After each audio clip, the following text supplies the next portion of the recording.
on it. So I appreciate the brief presentation, and very nicely done. I know, Ms. Wright, you had a few questions about this, and I'm going to allow you to go first today. Okay. Thank you, Chairman Persis. So my question is rather multifaceted. So let me start here. What is your fastest growing segment in ESE? When we talk about by number, we would say specific learning disability, but by severity and trends, we do see EBD to be a very fast-growing eligibility as well. And based off that, how many of them are really EBD, or is it some of them have autism? So I'm very happy that you brought up that point. When we look at students who are served in a separate class EBD environment, that although it has the word EBD in it, there are other students within that environment that have other disability categories. Students with autism are one. Many times you'll see students with other health impairment if they are found eligible because of ADHD or other health impairment that may, mental health issues, things along those lines. You may find students with those disability categories within those programs. Okay. And those programs are on the rise. The numbers of students that are in those programs are on the rise. So when you provide principals with that data, is it disaggregated according to the particular disability, or is all just under EBD? When we present information to principals, we do talk about individuals, the percentages by disability category. There is a report that they could run, but when we look at the number of students in an SCEBD program, we're not looking at how many students are ASD or autism or EBD or other disability categories. Okay, so with that, because what brought this to my attention, like I said, a colleague of mine at Bethune-Cookman had an issue with a school, and which then led to some other questions, which then led to more questions. So my next question is, when a child from you hearing that about EBD, and they have to be justified or show evidence of persistent, what do a principal or a teacher provide you to justify even an initial hearing? Well, I'll start off and then I'll turn it to Fabian. I don't want to maximize the mic, but there has to be evidence and data that supports the eligibility. There has to be intervention that has occurred, and the student has to show that they're not responding to that intervention. And I'll turn it over because you do handle a lot of those cases on a daily basis. So when I go into an eligibility meeting, particularly for EBD, because the criteria says that they do have to have a persistent issue, I'm looking for data that says that the student has had the issue for more than 6 months. That can be collected by the teacher, that can be provided by the parents. Sometimes medical doctors who have been working with the students will provide that information. So it comes from different sources, and we'll put all that information together. I can say that sometimes there is a misunderstanding when students' behavior becomes aggressive, outwardly aggressive. One of the things that people start to worry about are how will we support these students, and that piece of intervention is not only part of the criteria, but it's also a very high stakes decision to label a student with any disability. And that is one of the reasons for that longer term of needing to provide intervention and support to the student. There are times when we will have to expedite an evaluation because of the severity of the behavior. And I can tell you that at many of our meetings, we are both at PST, our problem-solving team meetings, and when we get closer to the eligibility meetings, where we're talking about needing additional interventions to be put into place and turning the team back with support to put those interventions into place. But there are times when students' behavior is severe and we have had to expedite an evaluation. Okay. And two more quick questions. So are accommodations given to those students when they take standardized tests? Yes. They agree. Yeah, that's good. And so I pause because the IEP drives what services and supports the student has, so the IEP team determines what accommodations the students would receive. Or if they need accommodations. Or if they need accommodations, Okay. yes. All right, and then, well, I lied. I got 2 more questions. So, how do you present this information to the principals? Well, actually, just this last principals meeting, I had an opportunity to speak briefly with principals, and we did a top 10 Mythbusters, and we got through number 4, so I will be returning because there's lots of questions around this area. We do a lot of troubleshooting with staff, with individual principals. We have, in the past, I have, last year I stood in front of all administrators, both APs and principals, TOAs, Dean of Student Relations, to talk about the disciplinary procedures, but not as much about the eligibility.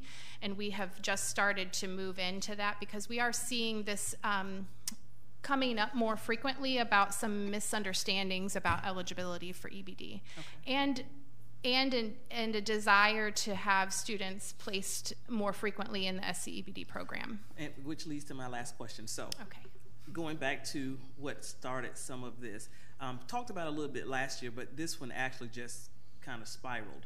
So if a principal or teacher failed to get his or her way, can you tell us how many students then they have circumvented the process and put them up for expulsion? We have never pulled the data to look at that. What I can say is that if a student is under evaluation, they are a student who is suspected of having a disability, and the same procedural safeguards apply to those students as students who are currently eligible. Okay. Well, I know that 2 children who the schools have tried to put in EBD. Your department has said no, recommended some other things. They have both been put up for expulsion. Why? And you can't answer that. Can't answer that. Okay. But what I can say is that 2 things just for clarification. When our department says no, that should be an IEP team, and we're helping schools to look at the data, and the data drives the decision.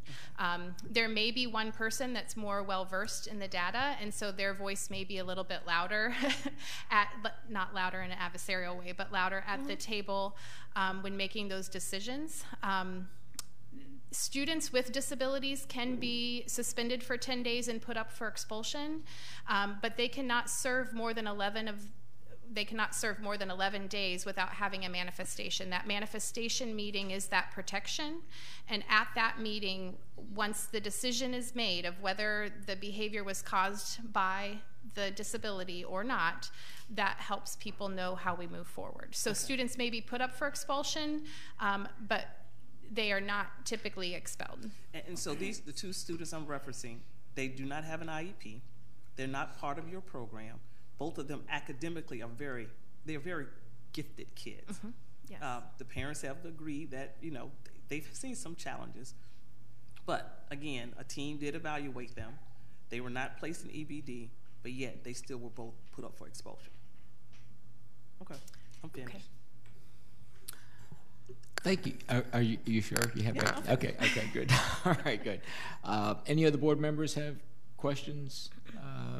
Ms. Haynes. Okay, so going along the EBD classroom, so when we look at autistic children, and you say that we're now staffing, or we have autistic children staffed into EBD classrooms, so I know that we do a primary and a secondary label at times. So what is, because I was used to, for years, we were staffing autistic children into like our language impaired classrooms, or our specific learning disability. We weren't typically putting them, unless it was very extreme, into an EBD room, because in my opinion, that's not the best. You're not wanting to take an autistic child and place them into a room where there's a lot of behaviors going on, because that's not what we're wanting them to learn, And I know that there's varying degrees, because then we've got the kids, that we label as Asperger's, which, are very bright, but have, an issue, and every one of them is differently. So what's happening to put a lot of our autistic children into these EBD classrooms? I could say that our students with autism, there is a wide spectrum, and you mentioned Asperger's, and recently they have taken away those extra labels and they just say that we're on the spectrum. And so what I don't like about the label of the SCEBD program, which is what we call it, is that it's identified by a disability category. And truly, that environment is built to support adverse behaviors that are more intensive. And students within that program can have internalizing behaviors, which would be a student that may be very quiet and you may not really even see. It's easier to identify the externalizing behaviors that students with EBD have. But because of the wide spectrum of needs for students with ASD, they display very differently. And the program itself is built to support the more intensive needs that are behavioral. And so that is why, although we don't love the label of the classroom, it is a behavioral support classroom. It's a structured environment that has additional staff and additional behavior and training for those staff to ensure that students have the right supports regardless of their disability. So at the elementary level, the sites where we have placed these classrooms, because I know that we don't have them at every school, we have them in areas, are in those schools, are these K-5 units, or are they, like, do we have K-5 units sitting out there at some of our elementary schools where we've put everything from kindergarten to 5th grade in one of these units with a classroom teacher? We do in one school, and that's in our southeast area. And that is because the number of students for that program is very low. And so we are serving those students who need that level, that environment. We are serving them in a K-5 environment. Okay. I think that kindergartners are very different from 5th graders. You are right. Good point, Ms. Haynes. Yes, and Mr. Colon. So in our county, are we seeing a rise in ESC over the last 5 years, let's say? Yes, I can say from last year to this year, talking whole school years, so it's been a year and a half, we've seen a 1% rise, which is over 1,000 students. Wow. And so you mentioned that you had your session with the principals. Do the principals have a guide, a 1, 2, 3, 4, 5, on how to handle each of the situations under your umbrella? Granted, you can't cover all of the situations. For example, and I'll tell you a story of a student. Okay, this is going to sound familiar to you. Students returned to the district. They had an IEP and a 504 prior to that. They have the re-entry meeting. They determined, yes, we're going to evaluate for speech and reading comprehension, which was the previous IEP and 504. They have this done sometime in October. The parents hear absolutely nothing until December because dad happened to have the ability to make a little bit of noise about it. Okay? All of a sudden, dad gets a phone call and says, okay, not a problem. Your daughter was, oh, wait a second. No, my son got evaluated. So I just gave it away. My son got evaluated, but my daughter didn't. Remember, I said this was October 1st. So now in January, we rushed to get this evaluation done. Turns out my daughter needed speech services. And so she now, what was a 504 for epilepsy turned into an IEP for speech. Okay? So the 504 accommodations get rolled into so she now returns to Deltona Middle for speech, okay? And part of her medical plan was to have emergency medicine available for her in the event of a seizure. But there was no 1, 2, 3, 4, 5 that made the school say, hey, this child is coming on campus now. We need to make sure that the school nurse gets with the parent to ensure that what is on the IEP and the 504 is followed through. And so that was missed. These are opportunities. And I ask because, and you'll hear me speak a lot about operations. So to hear that you made it to number 4 when the cases are on the rise, and so arguably I'm sure you beat your head up against the wall because these principals have no idea what to do, with all due respect to the principals. And so you made it to number 4, but 5, 6, 7, 8, 9, and 10 are equally as important, and failure to know this information is going to cause children to fall between the cracks, as Ms. Ida described. And so, do we have that guide for these principals to know? And because I know the regulations are long. I mean, the book's probably yay big, but is there a 1, 2, 3, 4, 5 for the principals to know what to do? Okay, so I want to break that down into a couple of things. One, when we have our child find obligation, which is to find any student within our district boundaries that might have a disability, our obligation is to evaluate them and to determine whether or not they meet a criteria. When that timeline kicks off, once a parent signs consent saying, yes, district, please evaluate my child, we have a 60 calendar time frame to complete that evaluation. If a student has already had an IEP and then is returning, we have to complete that evaluation within a reasonable time frame, which that not having it specified by state statute can make it a little bit of a gray area.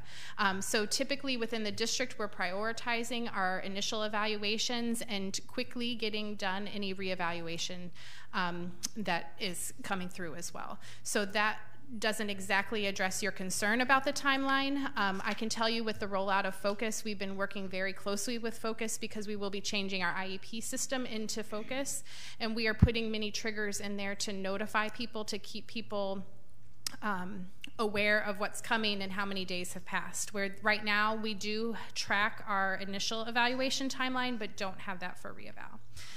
So that was one piece. I do want to also speak to, we only got to number 4 because we had a very limited time. And although it is a hot topic, the questions were not coming from principals not knowing.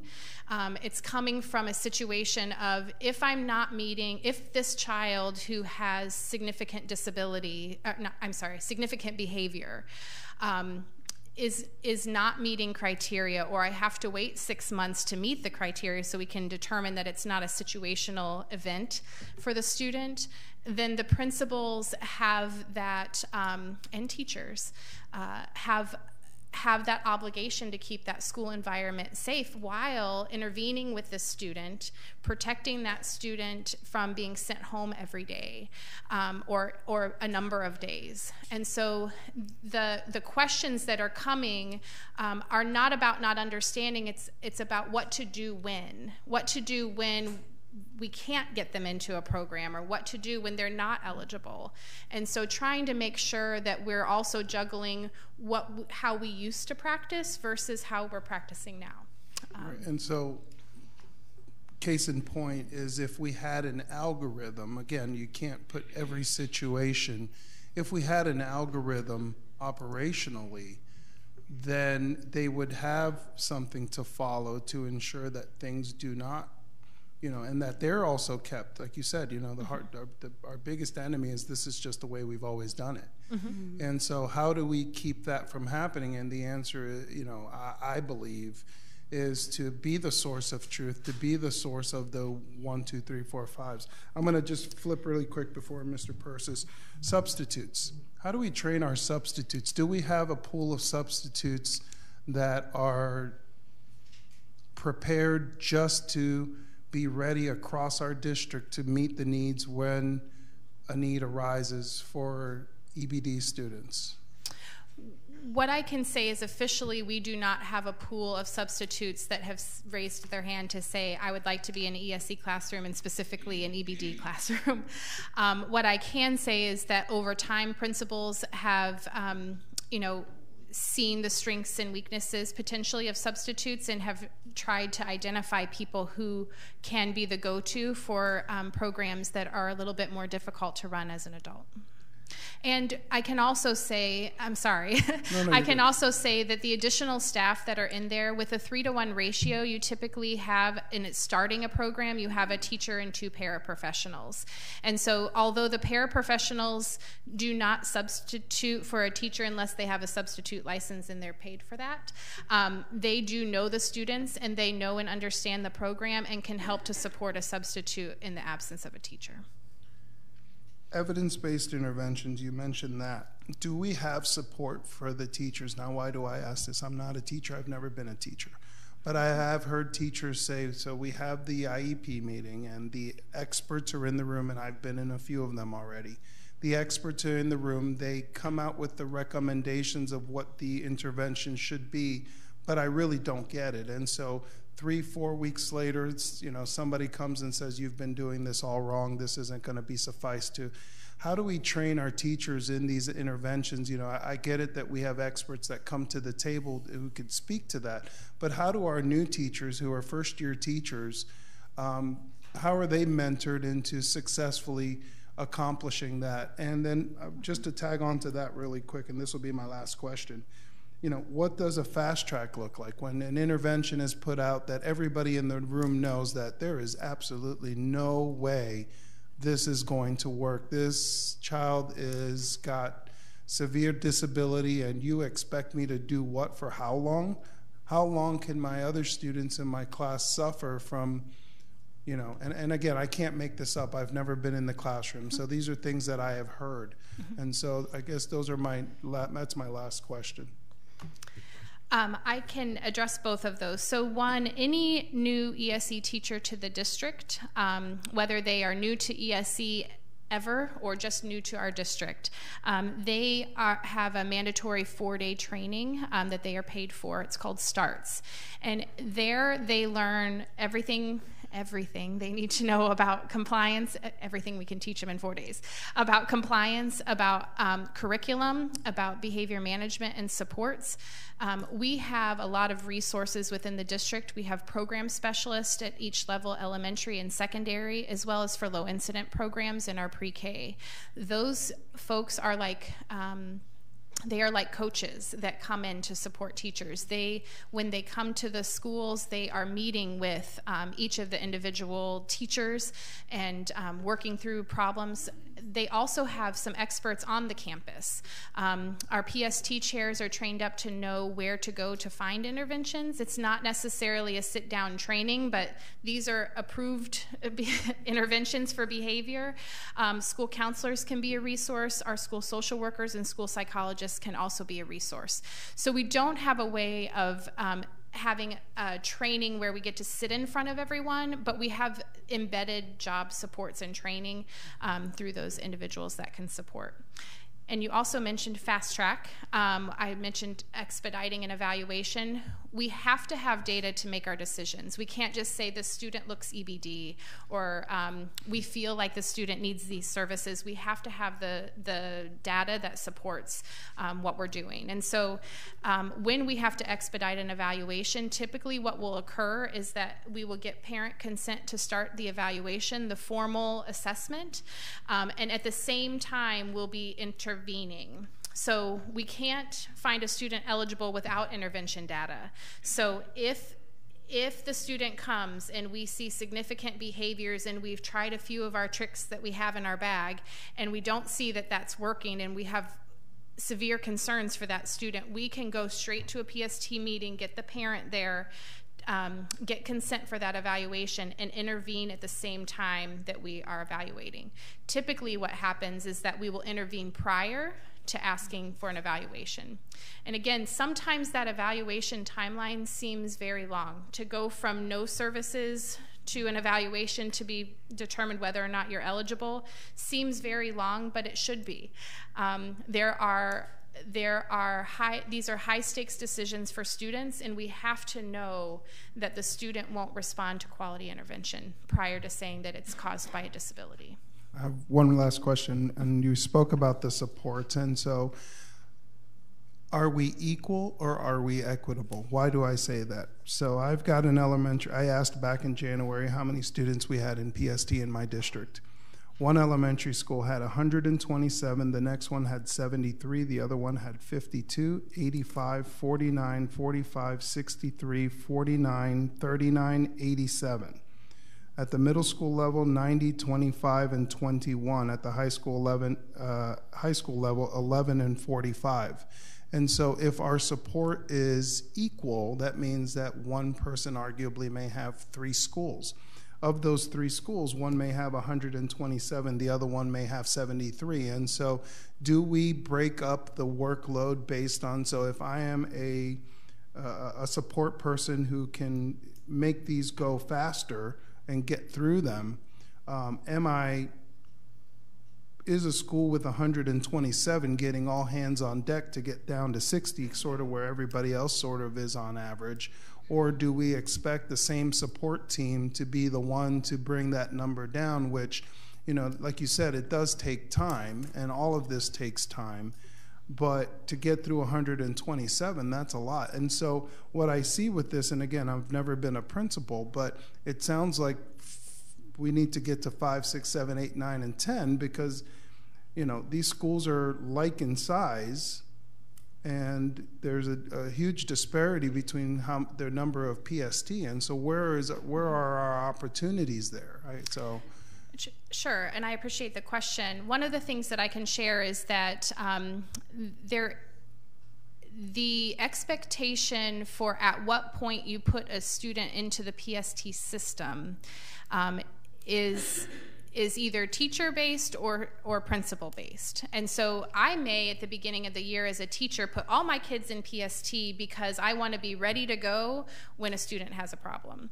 Some teachers may intervene and collect data on sheets or spreadsheets and never put information into the PST system until they are seeing a trend that the student's not responding, or they're seeing a trend where they're going to need some additional support. And so there is no clear guidance to say at this point you put students in the PST system. So that could be leading to some discrepancies in numbers. I do know that some principals have made some guidelines, at least by this quarter, if a student's not on grade level, that they should be put in and you should show your interventions, but that hasn't been standardized across the district. And that's our opportunity, I think, Mr. Russell, because, you know, again, there is no way the same 3 ladies, gentlemen, can do 127 when you have another school who may have, I think on my lower end, may have 39. And if you are talking about students who are in the evaluation process, now that is a little bit different than what I was just describing as the intervention and logging how the student's responding within our PST system. Well, and that makes it even worse because arguably this is what we have in PST right now, but they also have other duties. And so if I'm at a school with 127, arguably however number of staff you have allocated should be double there right now. Given the number of, and so again. Let me just jump in because I don't think we're apples to apples here with what you're saying.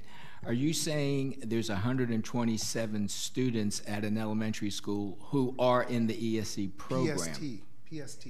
Just involved in PST? Or in the PST process as of January 8th. I asked this question back. Okay, just in the process. Okay, I just wanted to make sure in the that, process. that you and understood. It is difficult to compare apples to apples because of what I just shared.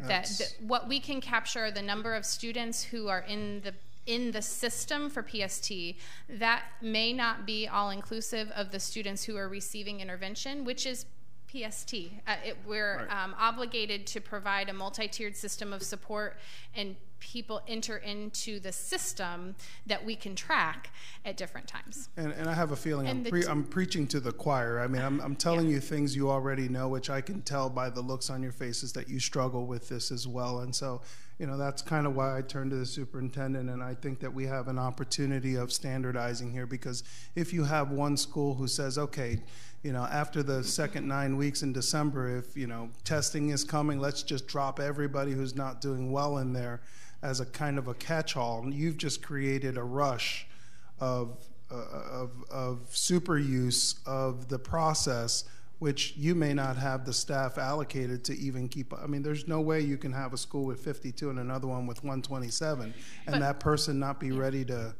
And I can say that not all students who are in the PST process will ever even get to the table to even discuss an ESE evaluation.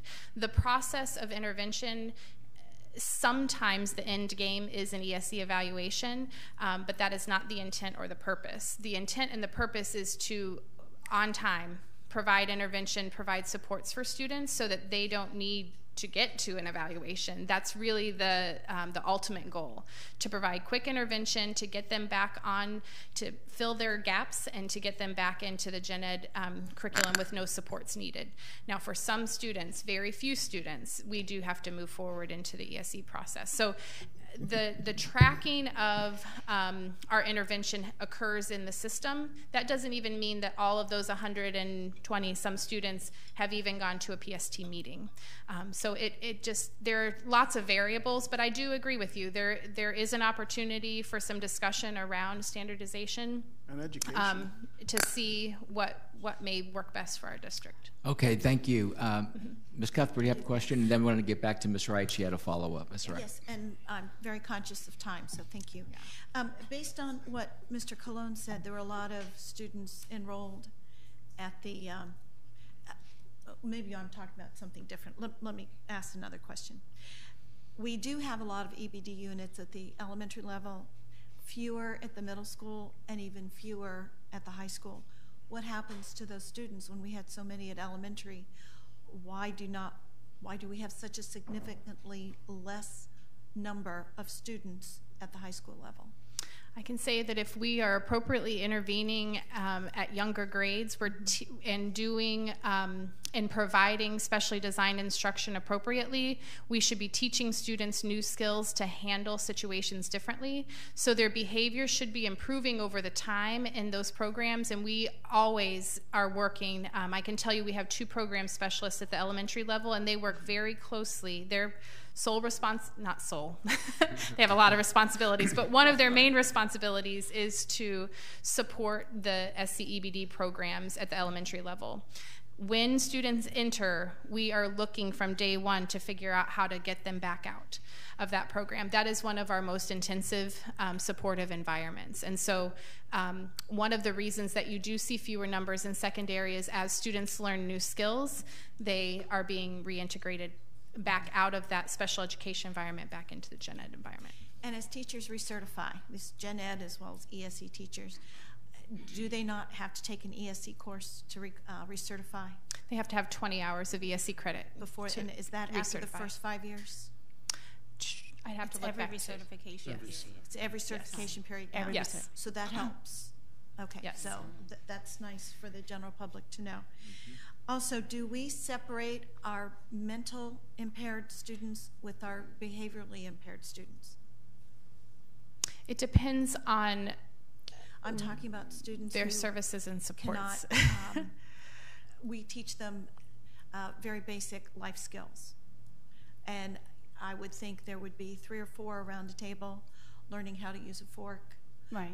We do have those students. I've been in those classrooms. But they are not subjected to the behaviorally outlandish students, correct? If there's a separation. If they don't have the behavioral needs, then they wouldn't be in a setting where behavior is the primary need. All right, so I just want to make sure everyone knows that there's a separation of the needs in classes.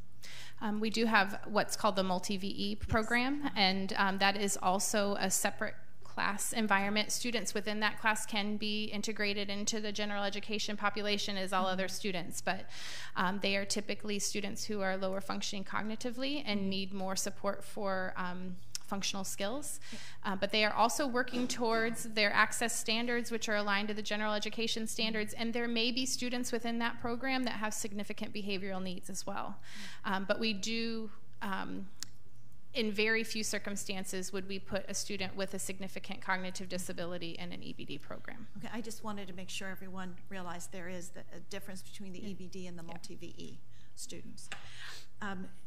I'm also concerned, as our students with EBD students, especially young men and young ladies too, because we address 3 through 21 as they become high school students and they mature and get a lot bigger, what do we have in place to protect staff with the physicality? It's what I hear on ESPN.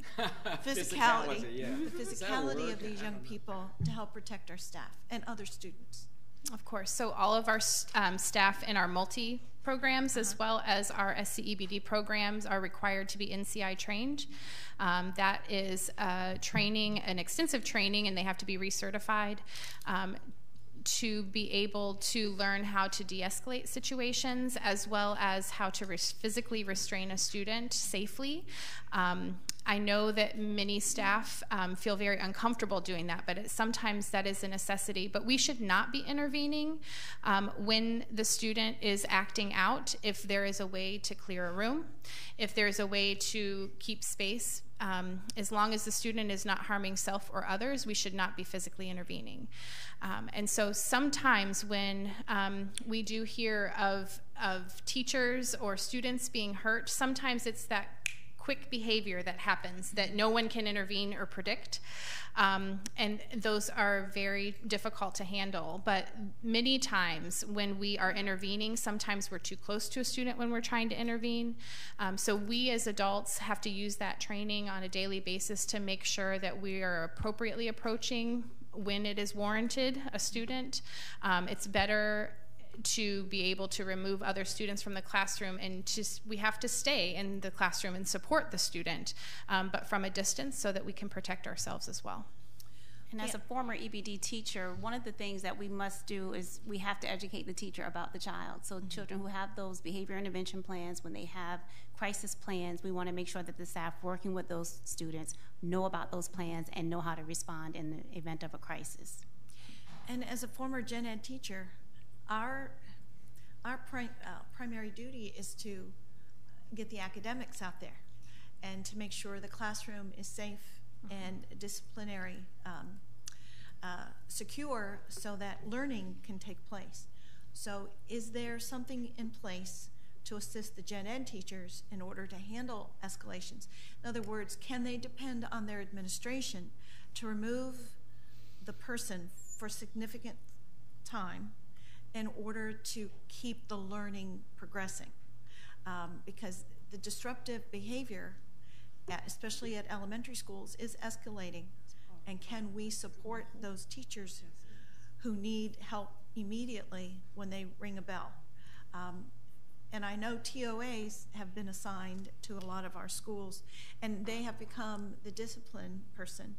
I know at New Smyrna Middle, the TOA is also using, who's the Dean of Discipline, is also using restorative practices to help de-escalate the behaviors. Do those TOAs have specific training so that if there is a disruption within that 6-month period while that student is being processed or being looked at, is that TOA also being trained or have the expertise to de-escalate a person who has shown emotionally, behaviorally disabilities? I have personally talked to the Dean of Student Relations that are at all the middle schools regarding discipline rules and regulations. I've also talked with them briefly about de-escalation strategies, but I know that Dr. Amy Hall, who oversees them as a unit, provides ongoing training, and I can check with her to see if we've had specific de-escalation training. One of the things that we do offer for all of our teachers within the district is we're a CHAMPS district, and that is ensuring that we're putting supports and structures in place within our classrooms so that students know the expectations for behavior within the class. We also promote just school-wide positive behavior intervention systems. Some of those might be PBIS, maybe Leader in Me. There's a lot of different ones that you'll hear throughout the district. Ruler is also it is a way of living that we rolled out first in our elementary SCEBD programs. We moved to our secondary SCEBD programs, and now some of our schools have wanted to go school-wide with Ruler as well. And so there are lots of ways in which we, I feel like I'm kind of veering off your question, but I lots of ways that we can put supports and services into place. When it comes to the point of removal of a student, that's going to be based on how that school runs and at what point does administration intervene. But there are lots of personnel on the staff, on the school grounds that have other duties but would be available. Counselors can intervene. When our school social workers or school psychologists are there, they can intervene as well. Yeah, Ms. Cuthbert, let me let the superintendent jump in here. Yes, go ahead. Also, additional information at the secondary level, the TOA may not have training with an ESE background, but you have an ESC administrator and an ESC AP, and they're the ones that usually will lead the intervention if it's escalated to that point. Yeah, we also have SEL facilitators that are Title IV funded that are split between, they're not full-time at each middle school, but split between the middle schools as well. And we've seen some significant improvements since the implementation of those staff. I think a lot of the ESE teachers know this, but a lot of our gen ed teachers don't know the process. They don't know to whom to reach out for help, assistance, especially if they feel that they may not be getting the support with the behavior from their own administration. So is there a way to let them know that there is a light at the end of the tunnel? Because 6 months is a long time. It goes a whole semester and into the next semester. So it's a long list. And if you ask someone why they didn't want to teach anymore, a lot of it has to do with behavior. So we do have to support them as much as possible. And my last question is, what is the ratio that we place our EBD students, you said before, within a gen ed classroom? At what point do you not put any more students into maybe a freshman math class? I mean, you might have 1 or 2, but you don't put 5 or 6. When we are looking at, we don't look at disabilities. When we're placing students into general education classroom, we look at the strengths and the needs of students. So if a student's IEP team determines that they need to be placed into the general education classroom, we have to find a way to do that. We would try to stick with kind of a 70-30 ratio, 70 gen ed, 30 ESE. But we would never go over a 50% ratio of students with disabilities because we have to protect that that as a general education classroom. Now, is there an aide in there that? Typically, what you will see at the secondary level is either a co-teacher, so that's an ESE teacher and a gen ed teacher teaching full-time that whole entire class period, or you'll see a support facilitation teacher supporting, which is an ESE teacher coming in to support a gen ed teacher where they may be there a couple of days a week. Okay. Thank you very much. Yes. Thank you, Ms. Cuthbert. Good questions. Back to Ms. Wright. Yes, and so part of the problem I'm having is because of gen ed teachers. Both of them are gen ed, and they are trying to, I think, I hear what Ms. Cuthbert is saying, but if they are supposed to get recertified in ESE, they should know some of the basics. Maybe it's back to the process of how we do that, but I do take note of that because that is part of the issue. And so my question is, when we do have teachers that have ESE backgrounds, do you all engage in the hiring? Because you know some schools may need someone with a strong background or really who understand their discipline at a strong school. How often do you get engaged in the hiring process? I can say that when it comes to hiring ESE teachers, it is the principal's responsibility, but we do offer our support. So specifically when it comes to the elementary schools that have SCEBD programs, those 2 program support folks that I was talking about earlier, they have gone to provide input at times. No. But so in essence, you don't have any say on who the principal hire. It is ultimately the principal's choice. Okay, that's a problem. That is a problem because I think they should contact you all when they're interviewing, especially if they know they have one of the tough programs to help pick the best candidate, not just to get a body. But number 2, I want to ask the superintendent this question. Yes. How many of our principals actually come with a ESE background? Because I guarantee you, if we look at the numbers, when we start looking at students based on your information, and I'm speculating, I don't know, but principals that really came from a true ESE background probably have a smaller number of students in some of these programs versus those without any that's just been trained because they don't understand the population. So can you find that out? Yes, I can report back. That's it. Thank you, Mr. Chair. Thank you. And here we go. Okay, Ms. Haynes. Go ahead. Okay, so to piggyback on that, we know that we have larger numbers for PST at the elementary level. We know that we have more students in separate class EBD at the elementary level than what we have at middle and high, because hopefully we're putting in those interventions to change it. But my piece to go along with the administrator piece is we have a larger number, and it's been more recently, of individuals sitting at elementary level as principals that have no elementary background or experience. They have come from secondary, which I'm not opposed to, having taught at both levels, but we're bringing them into elementary. We're putting EBD units into their schools, and where is the training that we're providing them? So, you know, they're coming out of secondary, more than likely with no ESE experience. They're coming into elementary to oversee an elementary school with no elementary experience.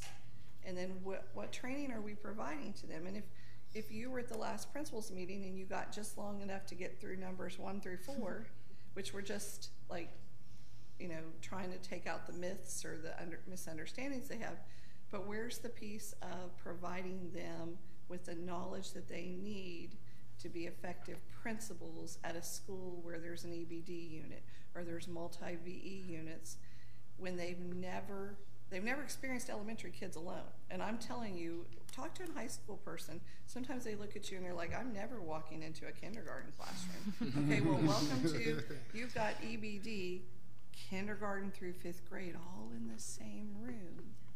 And we've not provided you with the knowledge that you need. And so when, I know we're a little early, but you know, we'll be coming up soon where all these decisions will be made to move assistant principals, make people assistant principals, make people principals, move people around that are principals. And we've got to give some real thought into not just moving somebody, but like, do they fit? Do they match? Every school has a culture, whether it be elementary, middle, or high, and it's based on where they're at. And I really think some real thought needs to go into that, and especially when looking at our children that are already staffed, or we have large numbers going through the PST process that could be. Are we matching people, and then not only just matching them, are we providing them with what they need to know, and are we supporting them so that we can just Question. Okay. All right. Ms. Cuthbert. I just have a very short question.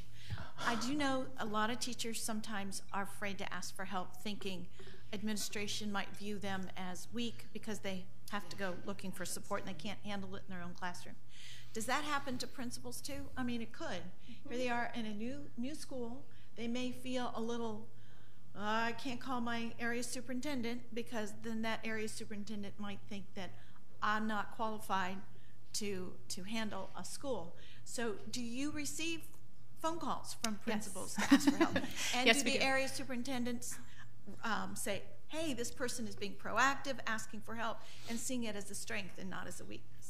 I can't speak to the area superintendents, but knowing each of them, I think that they carry a leadership style of get the information. It's better to reach out to know than to not know and to do the wrong thing. I can tell you that I have had opportunities to speak with and to train up principal interns, TOAs, first and second year APs. Like, there are, you can't train them to know everything that Dr. Fabian knows or that I know in a short training. But one of the things that we always close with in every training opportunity that we provide is that we are a phone call away, and we would rather help you on the front end than help you on the back end, although we will help you on the back end. And I believe that that is the leadership style of our area superintendents as well. Okay. Thank you very much. Thank you, Ms. Cuthbert. I don't want to cut anyone off, so anybody have any other questions? And so everything we just closed with could all be mitigated if our principals had a guide. if we had process, if we had procedure, if we, you know, like she said, a lot of these principals don't have that experience. And so just something, Mr. Superintendent, we should definitely look into, you know, sort of like, imagine if you can write, you know where the issues are, you know which ones you see all the time. You can create a policy, a procedure, and at that point, somebody who's brand new can follow it.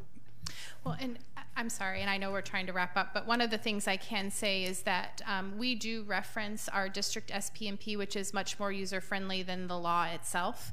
And it is— Can you say that acronym? Our district SPNP, our Special Programs and Policies. It is on our website. We direct people to that quite a bit, and we walk them through as we're explaining why we do certain things.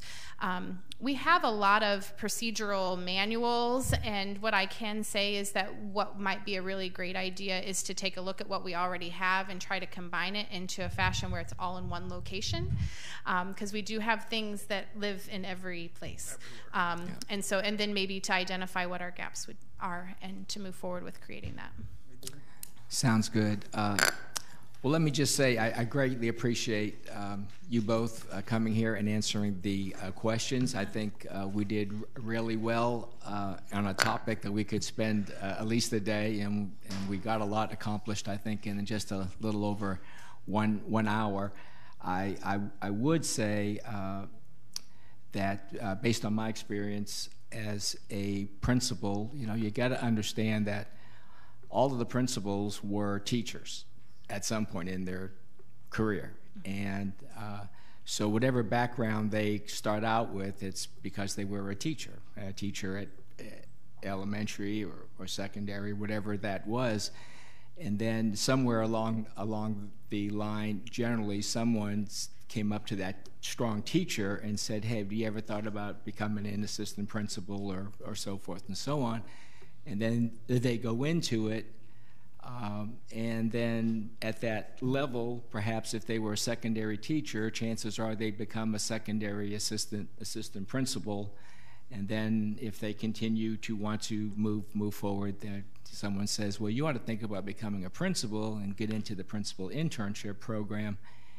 And so that's exciting, and then you do that, and then you wait until the superintendent decides that I think I'm going to appoint you to a principalship. However, as it turns out, as we all know, there are a lot more elementary schools than there are secondary schools. And so that's why it sometimes happens that those folks are appointed to an elementary school without the background. And sometimes, as myself, I was an elementary teacher, became an elementary assistant principal, became an elementary principal for a long time, and then I was asked to become a middle school principal. I didn't have any middle school training, but at that point I had 20 years of experience as a principal, and so it was rather easy, okay, just to go into it. I think what the superintendent's challenge is when he's appointing people, and I'm not speaking for you, you know that, you can jump in here, is that you, to your point, Mr. Colon, was that you got to have a good team of people at that school. So you certainly wouldn't want to have at an elementary school your principal and your assistant principal all with secondary background and none of them having an elementary background. Or that TOA that's been assigned to that school, that person can't have a secondary background too. You got to have somebody on your administrative team that has that ESE background, because chances are that principal, when that principal was a teacher, was probably not an ESE teacher.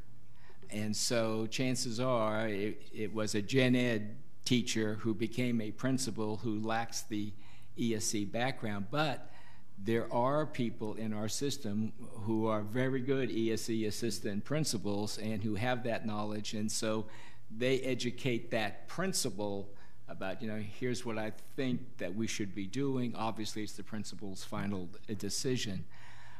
Just wanted to kind of just lay that out there as how it kind of gets in the way it can end up.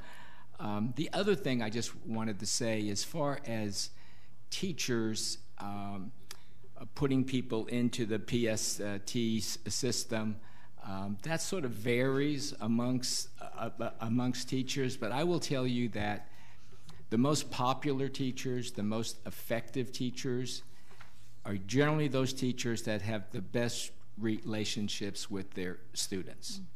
And that's what makes them so effective. Ms. Cuthbert was a very popular teacher, and one of the reasons for that is, as I know, when I see her out in the public, her students still come up to her and run right over to her and say, "Oh, hi, Ms. Cuthbert, you know." Well, trust me, if she didn't have a good relationship with her students, those students wouldn't run up to her. They would walk the other way and say, "Oh, there's Ms. Cuthbert, let's get out of here." No, that's not what they do. So as we talk about classroom management and behaviors, as a principal, we would always sit as a team with my assistant principals and say, you know, why is it that Miss Jones always has a problem with Johnny and nobody else does? You know, and so it's that rapport that teacher has, that relationship, and some of our teachers understand that more than others do, and some teachers are real quick to, you know, say there's something wrong with this child, there's da-da-da-da-da, and then you'll find some other teachers who say, I think this child's fine, you know, absolutely fine. So it isn't that there's something wrong, I think, with one of the schools that has so many PSTs, but I do think, to Mr. Cologne's point, that it would be nice to have some clear guidelines about just some best practices kind of information out there, so that we don't have school A generating or a particular teacher, let's say, as soon as the first day of school starts, puts all of her kids up for PST. I mean, what's up with that? I mean, that's not right at all.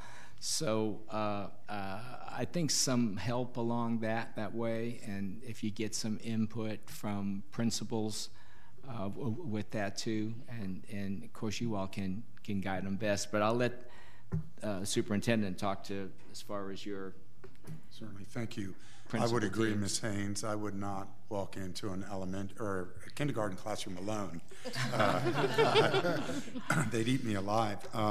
I was fortunate enough when I went into administration, my first assignment was as an ESC administrator, and that was my learning ground, and it did assist me in being a principal.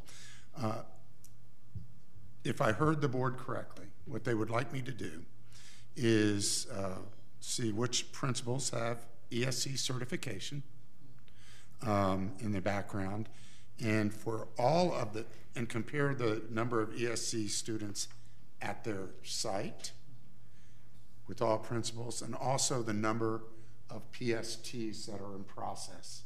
Did I hear correctly? Yeah, that's what okay. Because I think that will go back, and it will also may surprise some of us. Maybe the secondary principals are more successful with this. You know, you don't know what the data is going to tell us. Also, if I heard correctly, we're going to look at the SPP, seeing how to make it user-friendly, and then bring that back and share with the board. Those are the two takeaways. Some standardization. I mean, it's the variation is what's killing us, you know. And I know I'm preaching to the choir, and so I think that variation, and then there's always the educational factor. I didn't know that about. So I know I have one principal, if I'm correct, that's elementary that has ever taught elementary, which is Christina, Miss Raimundo. Mm-hmm. I don't think any of the other ones even have. And so, you know, with that being said, you know, and I'm new to this, I think there are opportunities, because that's where our gap is. It's the fact that these folks don't have that experience, so we have to provide them something tangible that they can say, okay, this is how I'm supposed to handle this situation. This is the procedure for this, because I can tell you I've heard the frustration. And it may just be because that, you know, the principal may have had a high school background that normally deals with numbers in the teens, and now the school's got, you know, 90. And so that standard, and you know what, one of the principals said to me, you know, I've got teachers that want to put every kid in PSD, and I intervene. And so are we using this, and you don't have to answer this, are we using this as a crutch for support we should otherwise be providing to our teachers to help with the classroom management? You know, is this their own, you know, out of frustration, is this their only way to turn to get that additional help? And so I think that some standardization around that, with the student at the center of that, of course, not necessarily us at the center, but with the student at the center. Right. And I think now we're starting to dwell off into just classroom management and behaviors and so forth, which is a whole nother workshop topic for another day. So I think right now I'll say thank you. Great job. Thank you. Excellent. What's the board's pleasure? You want to move on to number 2 or take a break? Just let's keep on going. Okay. So our next item is the elementary day update. The day update. Yep. Okay. So, Chairman Persis, and you, board member. Hello, Mr. Go ahead, Yeah, Greg. And Chairman Persis, board members, yourself. Mr. Russell. My name is Greg Aiken, Chief Operating Officer, and thank you for allowing me this opportunity. Very quickly, I will go over from the last update to this update, a survey that went out on Monday.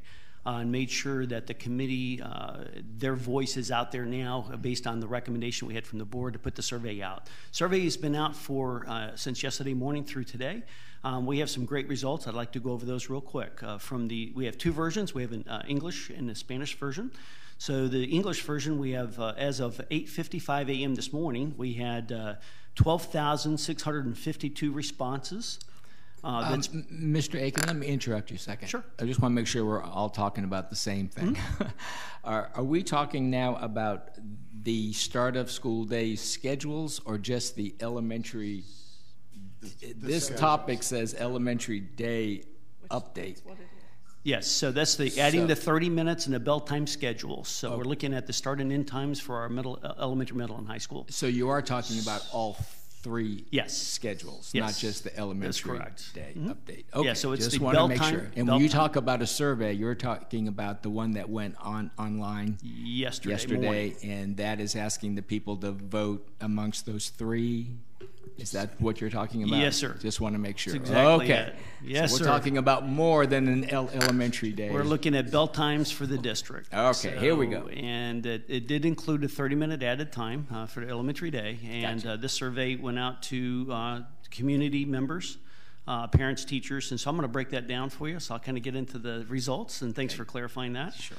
12,652 response in the English version. Of those, we broke it down into 4 subcategories. Community members, 259. Excuse me. Parents, 5,808, which is the highest number for that group. Students, 3,710, second highest. And then we have Volusia County staff, 2,875 total. Of those respondents, we have 3,718 comments. 79 came from community members. 1,584 came from parents, 1,271 came from students, and 784 came from staff members. The Spanish version, we have 109 total, 2 community members, 61 parents, 41 students, and 5 staff members. Of those 109, 25 have responses, 15 from parents, 10 from students. This survey runs from yesterday through the 25th. We have 13 more days.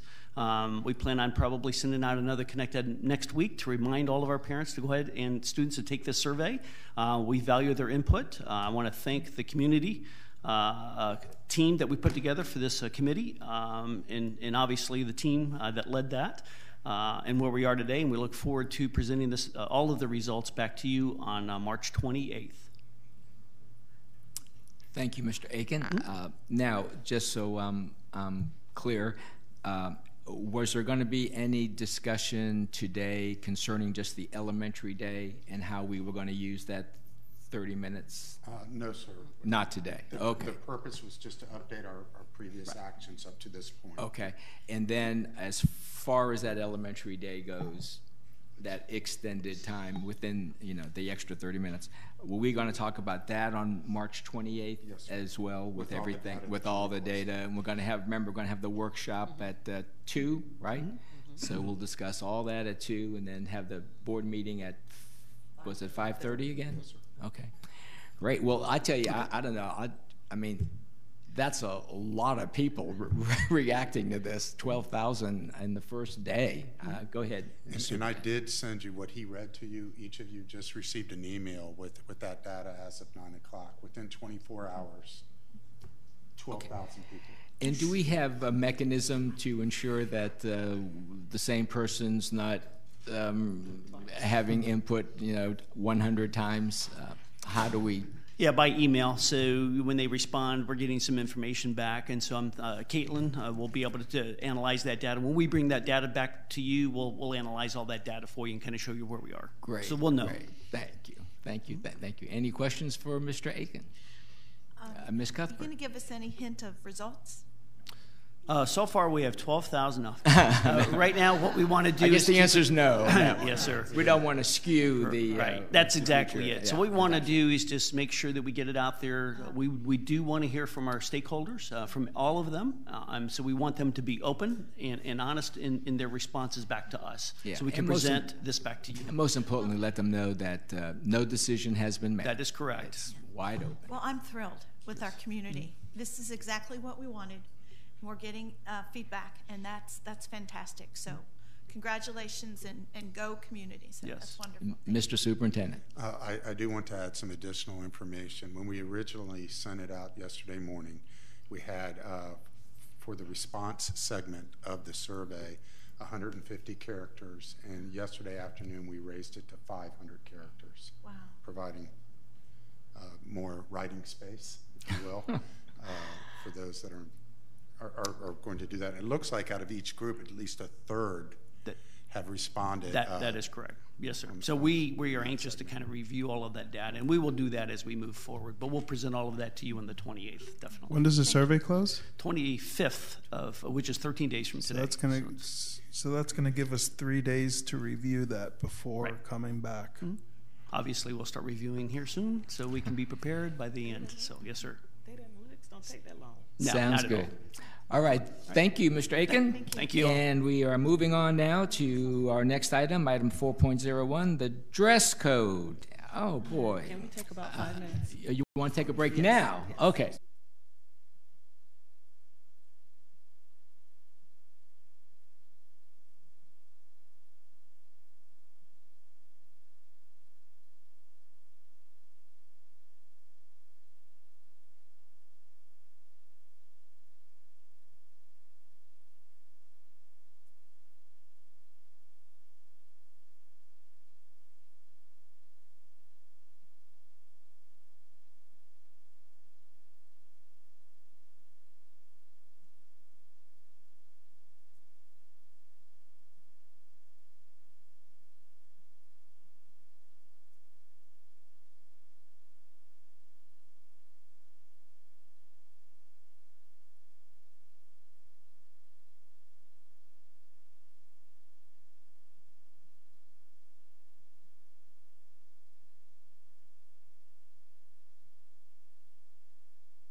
Go. It's going to be a I know. Ready. Okay, it should be on there for you. Oh, thank you.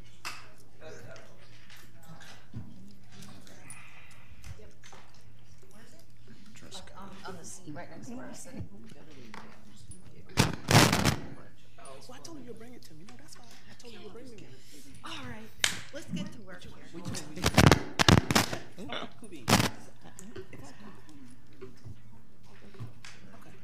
And uniform.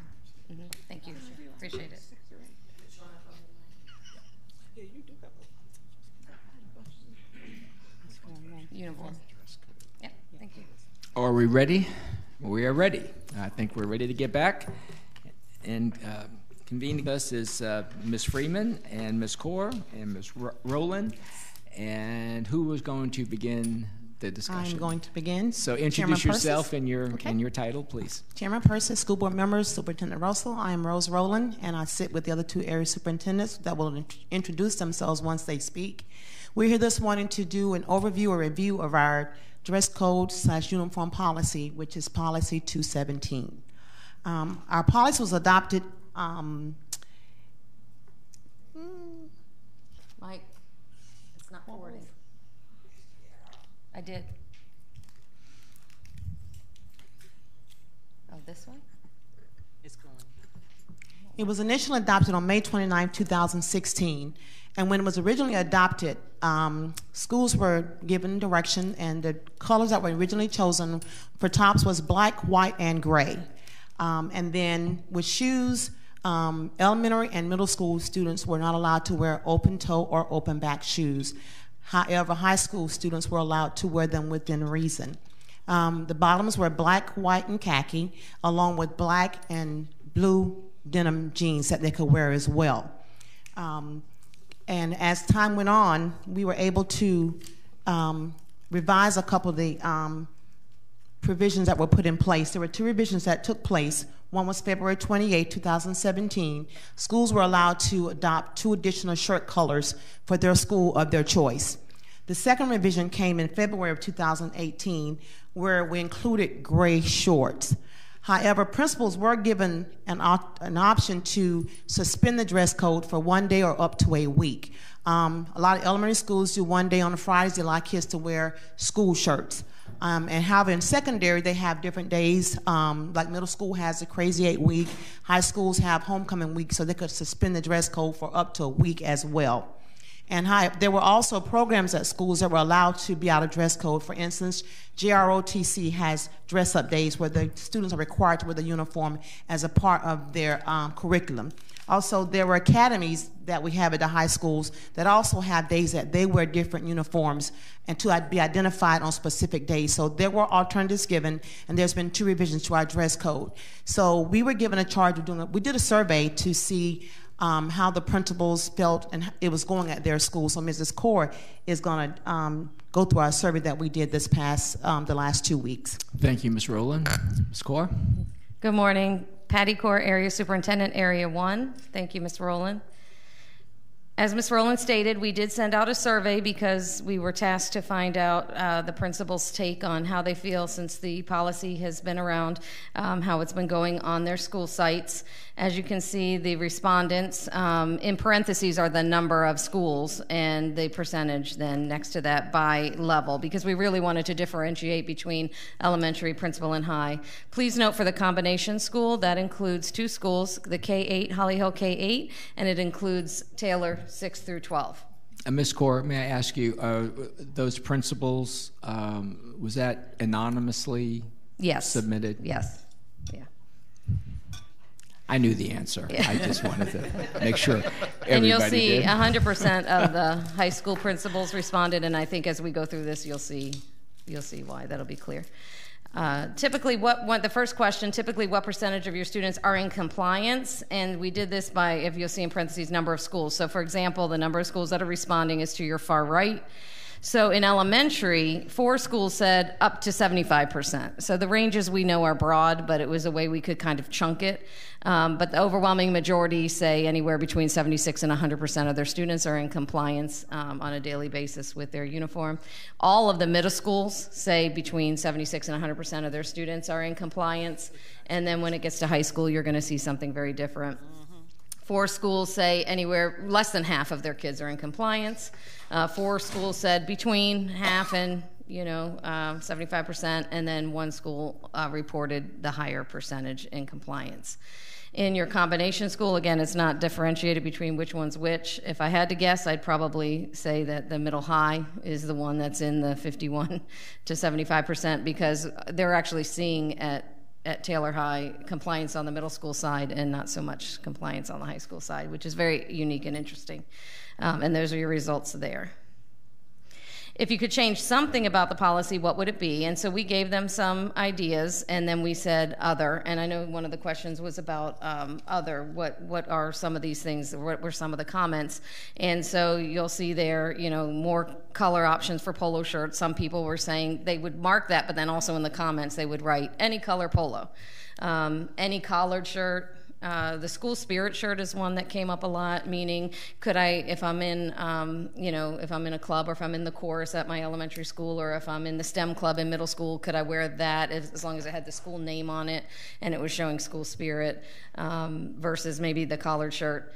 And then in the high school. So some of the comments, what we did is we just went through and gleaned what we saw repeatedly as the comments for under other in this slide.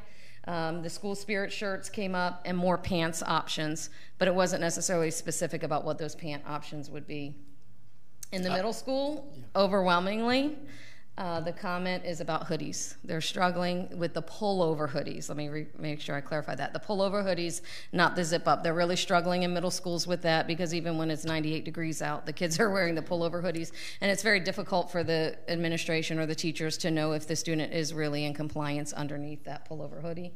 And in the other category for high school, they're looking more for a dress code versus a school uniform policy. And they also asked about school spirit shirts.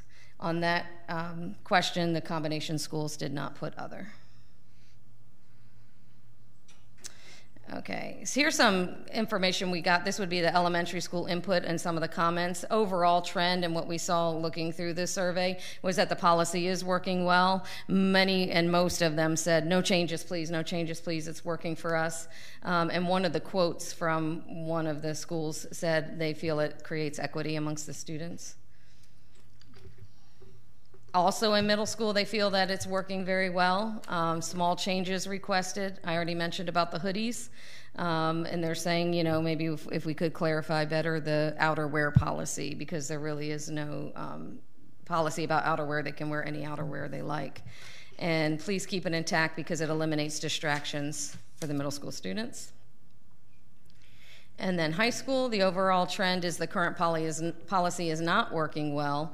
They're asking, again, more for a dress code versus a uniform.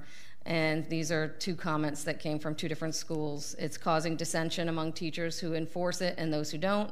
And it's become a barrier keeping students out of the classroom. And you can read the quote there. I wanted to point something out on this because if you're like me and you do the math doesn't add up based on the number of schools that responded. This was a multi-select question. So schools could pick all or as many of those that applied to them. What barriers do you feel might be preventing compliance? So in elementary, the highest was financial.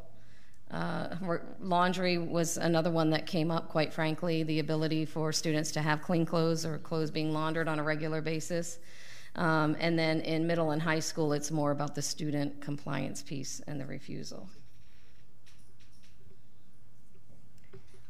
On elementary and middle school, the overwhelming answer to the other about the barrier is, for whatever reason, they feel that sometimes they're not getting the parental support at home that they need to enforce the dress code.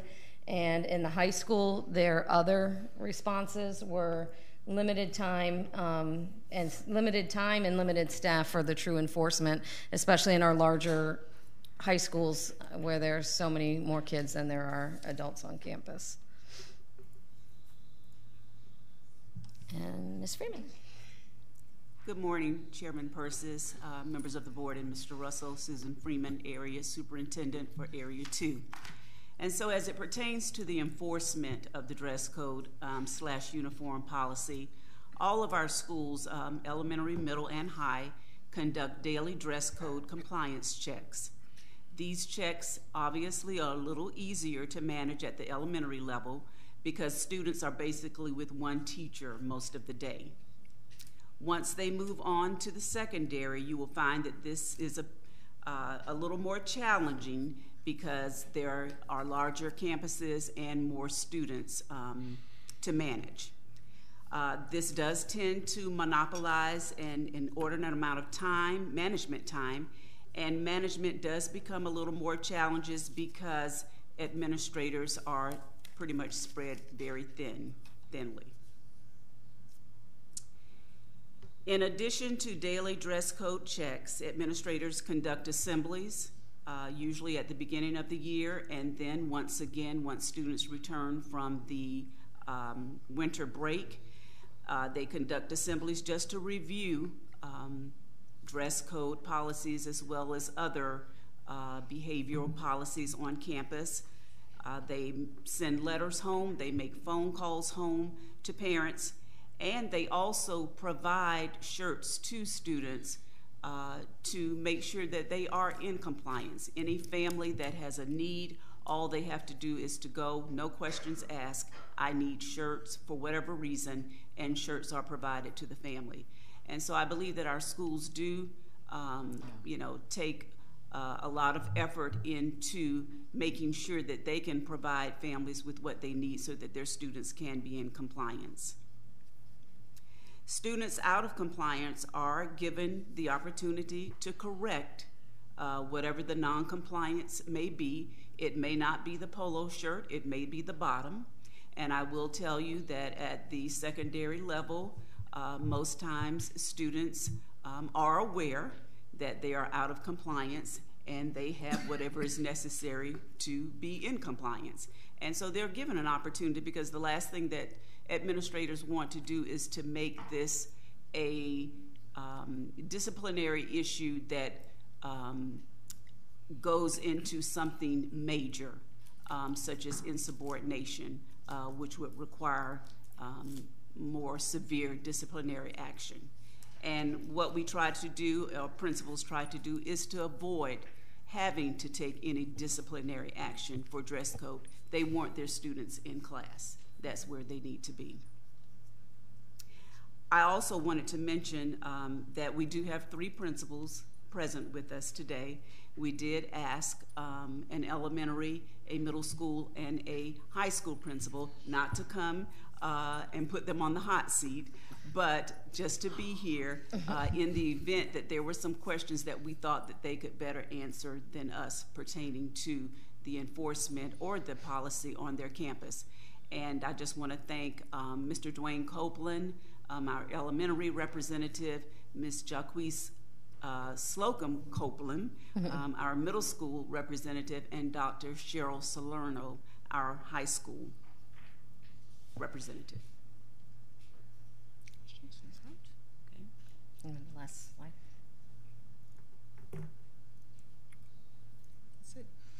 Okay. So, as I stated before, the enforcement of the policy is consuming quite a bit of time, not at the elementary level, and I believe Ms. Kaur mentioned that earlier. Most of our elementary principals are of the mindset, don't touch the policy, leave it as is. I don't think that the elementary kids really give much thought to what they're wearing to school. They want to have recess. They don't care what they have on that day. And so they're pretty much in compliance. Our middle school kids, at the beginning of the year, it may be a little time consuming, but as the school year goes on, I believe that those students eventually fall into line and that there is not much of an issue in middle school. High school is where it is consuming, and the principals will admit it is consuming quite a bit of time to manage. They really are saying that to make sure that every student is in compliance, they need all hands on deck on their campuses. That includes teachers, support staff, campus advisors, anyone who comes in contact with students. Because if you've got 2,000 kids on your campus and 5 administrators, it's highly unlikely that you will be able to put an eye on every kid or address every kid that you see that is out of compliance. And with that, thank you. Thank you very much. I asked the superintendent about this topic, I don't know, 6 months ago or something. I just thought it was time. It was three years in now, I guess. And so we wanted to get some feedback from the principals and the teachers and so on. I would like to ask Ms. Salerno to come up. Come on up, Ms. Salerno.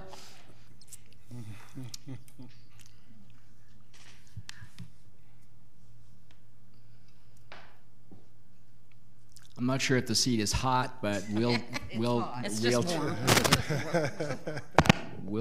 do our best not to heat it up too much for you.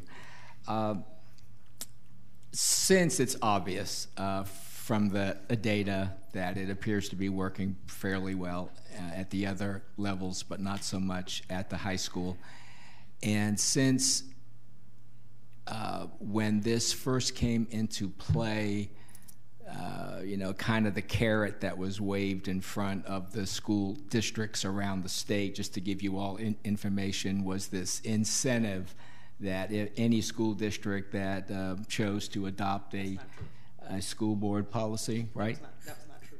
Okay. We started before that even came. That came about after we had started the process. The discussion did. But then the actual dollars followed. What was it? 50 cents or I forget what it was. There was a dollar amount that we came in, and the other part was that it was only, if you'll remember, Ms. Wright, K through 8, that the state was only going to provide those dollars. And Deb is coming up here, and I forget what the dollar amount. It was a certain amount per student, or. Well, initially, the legislature allocated $14 million statewide. Statewide, and we received $405,000. Right. The second year, $14 million was initially included, but then the governor vetoed that line item, so there was no money allocated. And this year, there was only $3 million allocated statewide, and then we received nothing from that grant. Right. So just wanted to give a little bit of background, and thank you for the correction. I guess what I wanted to say about it, because at that point, Ms. Wright and Ms. Cuthbert were the only ones on the school board that were here when that was out here. I was out in the audience, so I had the privilege of hearing it from that side. And I believe that, and Ms. Wright and Ms. Cuthbert can correct me, but most of the concern about student dress, let's say, was from the high school level. And the conversation went something like this. Girls are revealing too much. There's too much flesh showing, too much skin showing.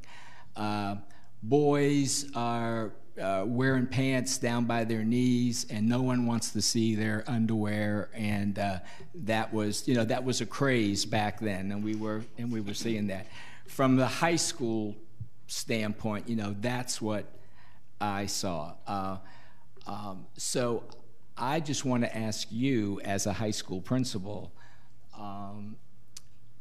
if this board, and I'm not speaking for the board, but if this board decided to do something other than what we're doing currently at the high school level, what code would you like to see remain in place at the high school so that we don't go back to where it was before we started the dress code, if I'm making sense to you, Ms. Salerno? Yes, sir. And if you can pull that mic up to you real close so that the reporters can hear. I'll speak from my own perspective, although I do have opinions of the other high school principals. But what I would like to see in place if this code goes, honestly, I'm for a dress code. I have to tell you the variables, different variables make it difficult at a high school level. In the beginning, when I heard the word uniform would be wonderful. Uniform means that everybody pretty much is wearing the same thing, and it doesn't become real complicated in a place where there are 2,000 different children. I think the saggy pants era is gone, at least, well, except for there's not as much, so it's easier. It's not, I'm not trying to jump at 400 young men. I can see 20. The girl, I'm afraid that's always going to be an issue. You should see what they can do to a polo shirt. I'd rather not. However, I like my job just the way it is. So. However, I think some of the variables that make this particular dress code difficult to enforce, one, there are so many options that I can see 30 children in front of me. They're all in dress code. So it's very difficult to pick out someone who might not be in dress code unless it is blatant. A uniform where everyone has on a blue polo and tan slacks, it's easy to pick out someone who is not in the dress code. And perhaps that's easier at other levels, but at the high school level, when you are trying to enforce all of the procedures for safety and security, when you are trying to get into classrooms to hear instruction, when you are trying to do the many, many things that all administrators do, I know on every level, but I feel sometimes at the high school level, it's just more complicated. It's not more work, it's more complicated. I would like to see one or the other. This is what you wear, or go back to a dress code that was, you can't show this on your body, you can't wear your pants like this, and then, be able to enforce those less complicated rules. Hoodies, as middle school says, it's ridiculous. It could be 100 degrees, and they've got these pullover hoodies, and you see they can be any color. They can be, anything. So it's hard to look at a sea of people and pick out the one who might not be in compliance. It's easy to see things that are ripped jeans or body parts exposed or things like that. But to enforce a dress code that has so many different options, I find it difficult. Well said. So while we have Ms. Salerno here, does anyone have a question for Ms. Salerno? Yes, Mr. Colon. Not directly for her, so no. I have a comment. Does anybody have a question for Ms. Salerno? Yes, Ms. Wright. So Dr. Salerno, you're one of my schools, and both of my schools are wall-to-wall, yes, ma'am. Which requested that their academies be able to have. So do your school have a uniform per academy? They do have. They are T-shirts for most of them, or they are scrubs for, or not scrubs, but the white pharmacy coats, but they're still putting it over top of different things that might not be in the dress code. So for your school, do yes, all ma'am. of your students who are, because it's wall-to-wall, do they wear their academy attire? On certain days. And the days they do not, what are they allowed to wear? They're supposed to be in dress code. That's it. Okay. Ms. Cuthbert? No, I already. You don't know questions. She said everything exactly okay. what I agree with. Ms. Haynes, any questions for Dr. Salerno? No. And you said no. No, none directly on. Okay. Go ahead. There are a couple of other variables, and if I could talk for some other principals. Sure. You ask your teachers to enforce the dress code, and it's easiest if you do it first period or right after announcements, and we do make those announcements. A lot of the teachers are not on the same page because they feel as though that is something that that it's going to become a confrontation. The confrontation then is not building relationships with that child, and then they get angry at the ones who allow it to happen while they're trying to enforce a rule, and they feel like that relationship piece is being compromised in the classroom. That's from a couple of other principals. There are students who are at Mainland High School for 2 periods of the day, and they spend a great deal of time over across the street at Daytona State College, or they leave for work on an OJT program, and a lot of them will have to change their clothes to do that, or not want to wear their dress code for the school to work. There are, you know, you can get as many excuses from children as there are children, but those seem to be. And one more thing that becomes difficult is when a parent is not supportive. When a parent wants to call to task an administrator, why are you calling my child out when I saw so-and-so not in this? And that becomes a daily struggle. And you know, it's common sense for us and for those who work in education to say, please, I cannot discuss other children. Please, if I could get everyone to follow the rule, if I could get you to support this rule, then I can get, you know, that's the only thing I'm here to address. That becomes very difficult. Yeah. Do you have any thoughts or suggestions regarding hoodies? Because we keep hearing that from middle school all the way up through high school. What if it were the school hoodie? It would be easier. If I had the money, I would have bought a Mainland Buccaneer hoodie in gray for every single student on my campus. It would have made life much, much easier, but I certainly can't afford that. So you don't object to the hoodie, it's just that the hoodie was preventing you or the teachers from observing what they were wearing under the hoodie? Is that it, or am I not correct? Well, I don't object to hoodies. I don't. It's a fashion statement. It doesn't expose any body part. It can look uniform. It could be school spirit. I would be grateful if they all wore a blue collared Mainland High School shirt or blue and gold. But the addition of so many different things, and a high school kid, for whatever reason, is opposed to wearing a polo shirt. Not all of them. But enough of them to make it obvious that when you come on my high school campus, you're going to say, where is this dress code? Well, it's not just your campus. So trust me, we all have that issue with all of them. Okay, now questions from the board, not just for Dr. Salerno, but for anyone else. Yes, Mr. Colon. So I had the pleasure of listening to all the YouTube videos from back when. And I'll start off with saying that attendance matters. We're putting it on the side of our buses. We're putting it everywhere. It's one of our themes. And I listened to some of the discussion, and 3 years later, like Mr. Persis said, we're relooking at something that was done 3 years, and 3 years is usually industry-wide. It's when you want to look at a process and decide whether it worked or not. And so, did it decrease bullying? I can tell you in my schools, I've spoken to my principals, the answer is no. Did student performance increase? I guess depending on what we're looking at. And school safety.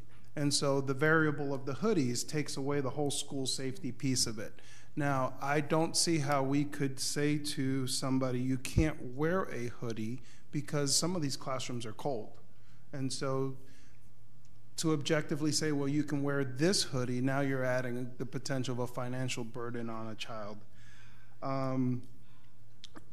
During that time, there was discussion of whether or not a student could be suspended out of school for not being in compliance. And so what I heard here a little while ago was the word insubordination. And so at the time, Mr. Dyer said the answer was no. No student could be suspended from school. So then I'll ask the question, does that exist where a student for insubordination, not for dress code, can be suspended out of school? Yes. So I think that was contrary to the initial conversation, because Ms. Cuthbert asked the question. The other thing, I was at Pride this morning, and I was in Miss Miller's class, and you know, my whole focus has been the high school in this whole conversation. And so I asked a group of 5th graders, what do you think? And ironically, their answer was, we would, and I, you know, in the class they speak with hand signals, all kinds of cool ways of communicating, and that's what they were there to show me, and all of that went out the window, because they all had really true feelings on the fact that they said a shirt is a shirt, and if I am wearing a shirt, then what, you know, let's say it's a collared shirt, so I could wear any collared shirt. What difference does it make? And so it kind of changed my mind a little bit, because my focus wasn't on the little ones, because the survey said otherwise, but they also have a voice, and they also wanted that.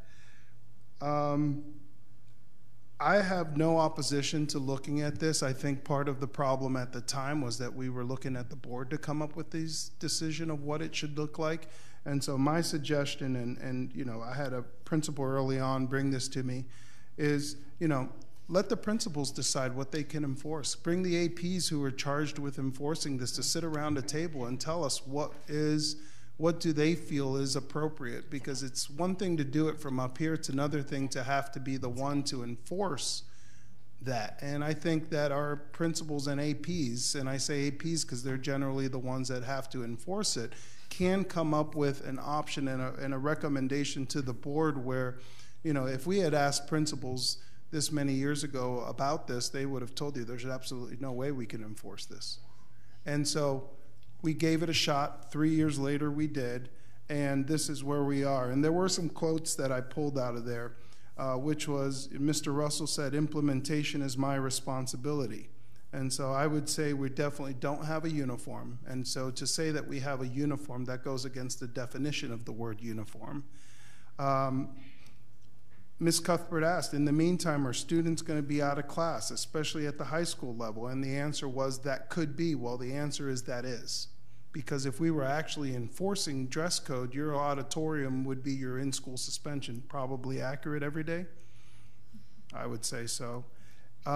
Ms. Cuthbert asked at the time, can we do a pilot program? Well, we went ahead and implemented it district-wise. Well, sorry, the pilot did not go well. And so 3 years later, we are reevaluating this. Can we focus on the problem? We can focus on the problems or focus on the solutions, was said at the time. And so the reality is that now we have more problems because we have assistant principals who are spending a lot of their time, who could spend all day long doing nothing but dress code instead of doing what they know how to do as the professionals that they are. It was said at the time, if we could eliminate the dress code violations, that would free up a lot of our administrators' time. Well, guess what? It didn't. And so that's why I would encourage us, again, when we're coming back to the drawing board, to look at, did this meet the objectives that were set up at the time 3 years later? And I would argue that it hasn't met any of the objectives, and it has brought probably undue burden. And I think it's something, and again, I look to our principals and assistant principals for the solution. I don't know the answer to these questions. They do. So thank you. Okay, thank you, Mr. Colon. And I don't know, you guys were like tied. So Ms. Wright, I'll go to you. And so just to bring you up to speed, everything you're saying is not really correct. Okay. So I want to correct you. The problem started with high school. The problem is still high school. So I would say it's more the leadership of the high school. I'm sorry. I just got to put the blame where it lays.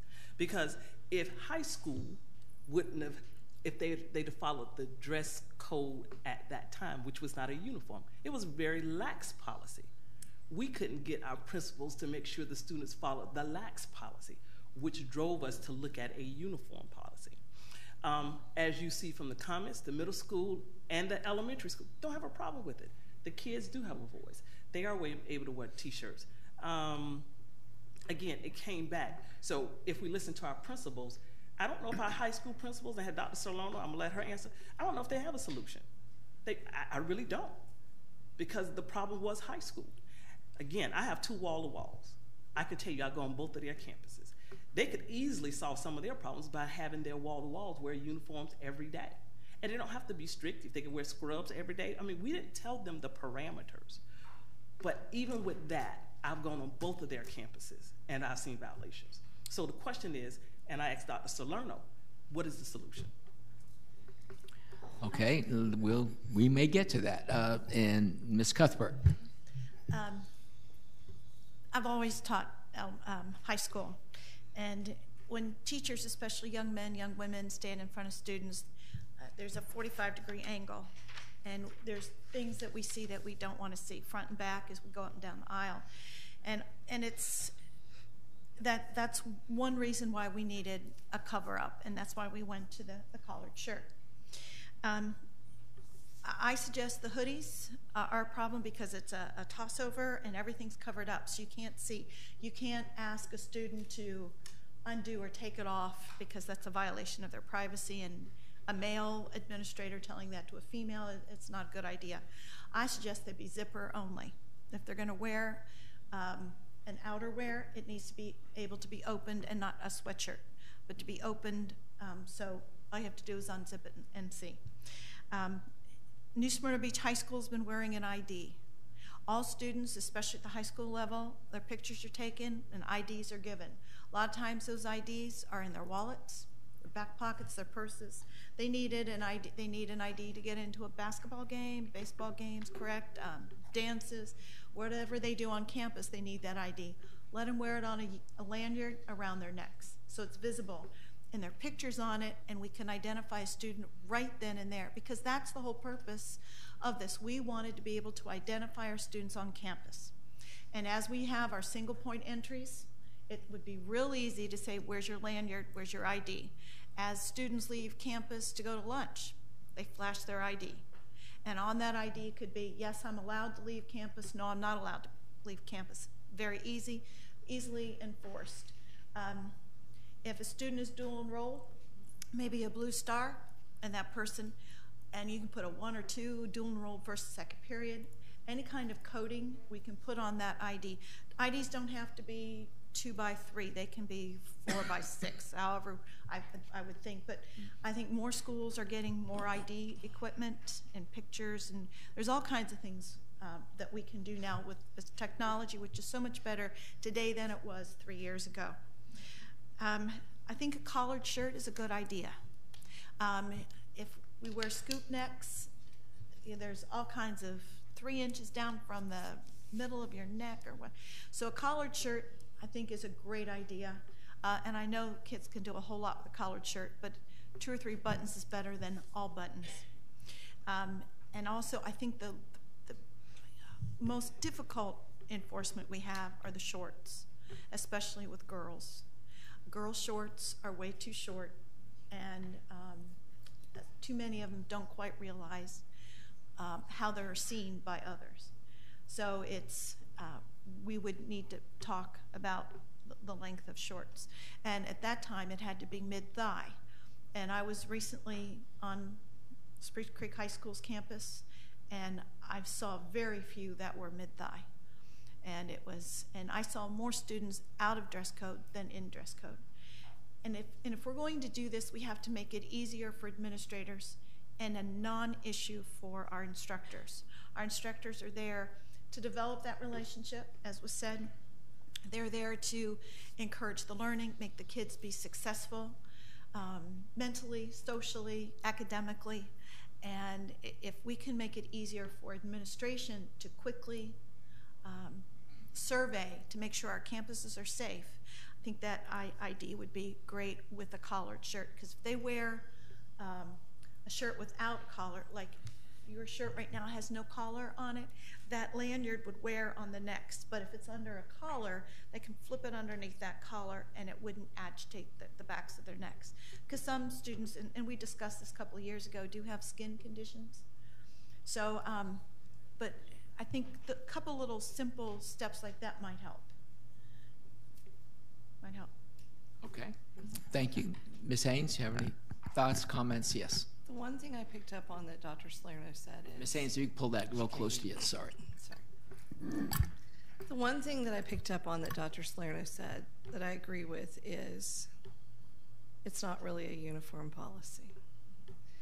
I remember listening to all of those meetings, and what started out as it was going to be simple progressed into multiple choices. And so, as a high school administrator, how can you stand out there if there's, 8 bottom color choices along with, well, it can be a skirt, a pair of shorts, a pair of pants, a dress.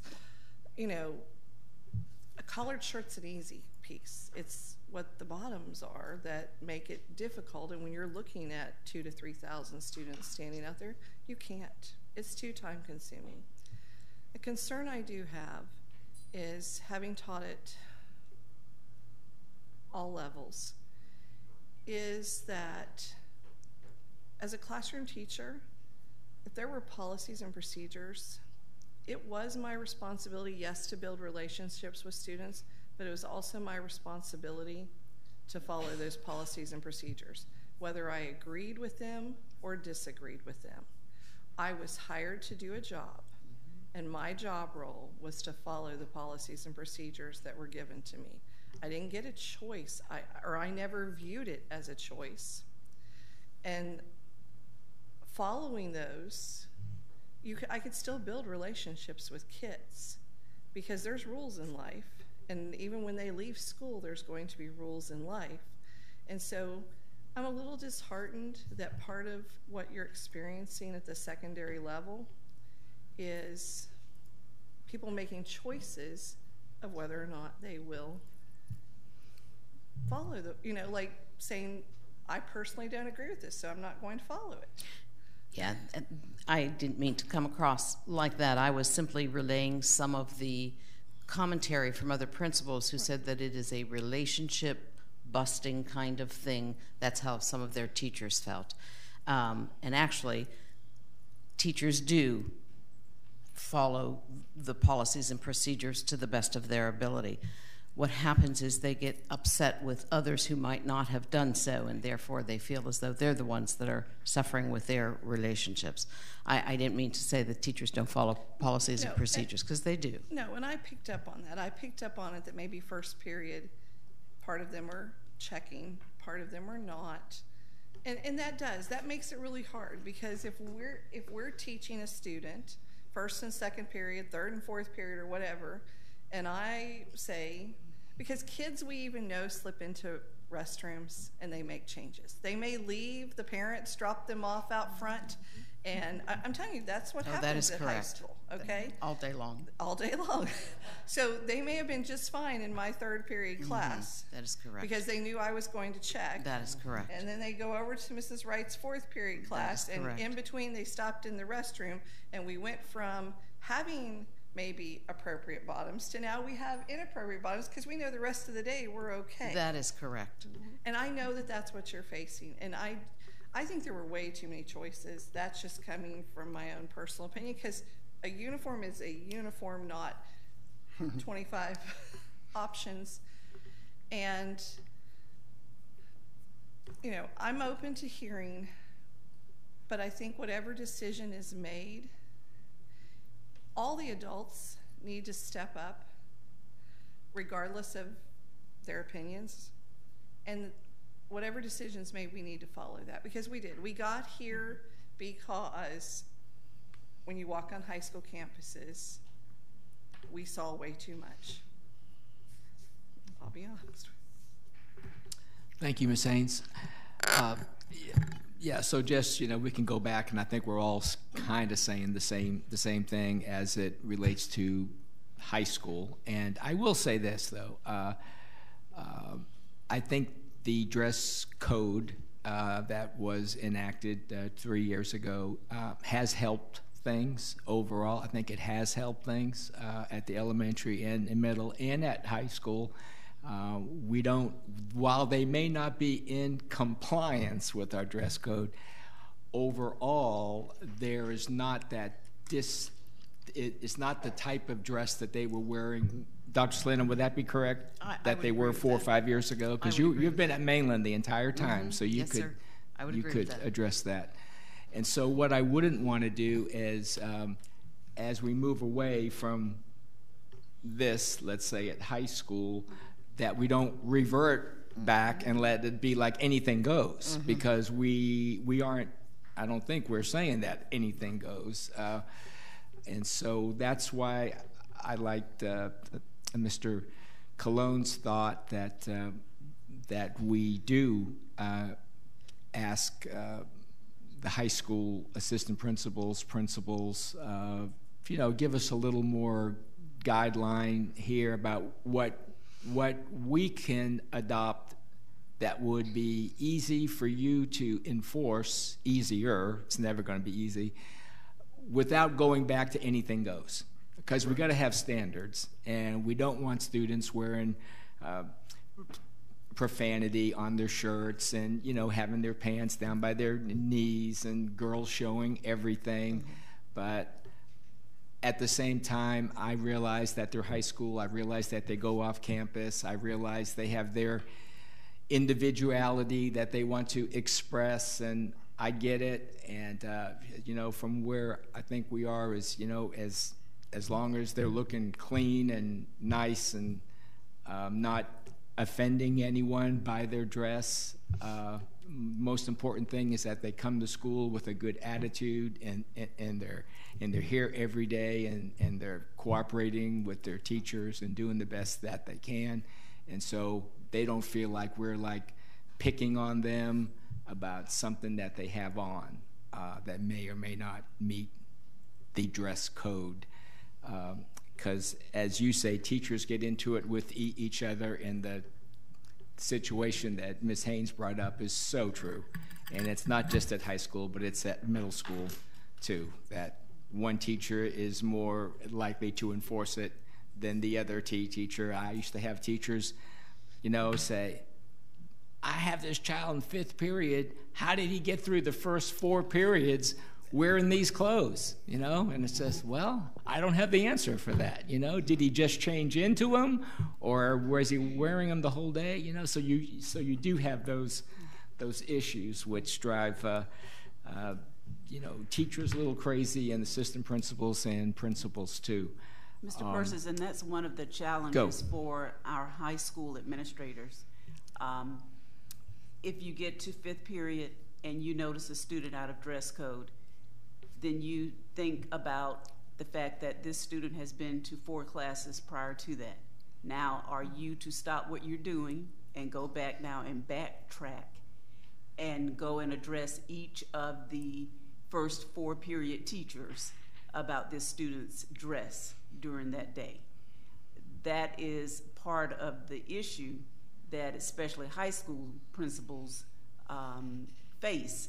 And as I said earlier, the uniform policy, dress code policy, whatever we're calling it, is much more manageable, say, in elementary, because you've got students that are with one teacher all day. And so they see those kids, they're with those kids the majority of the day. Once students start changing classes, now you've got 7 different teachers. You could have 2 subs. You could have, any different types of scenarios. And it's not, I must say, in defense of our high school administrators, I do believe that they make an effort to enforce the dress code, the uniform policy each day.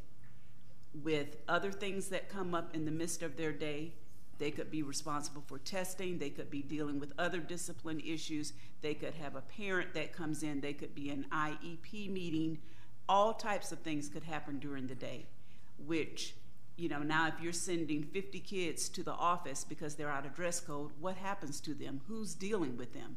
This is not the office staff's responsibility. You've got to have somebody there that's dealing with that. And I know that we have TOAs, but they could be tied up as well.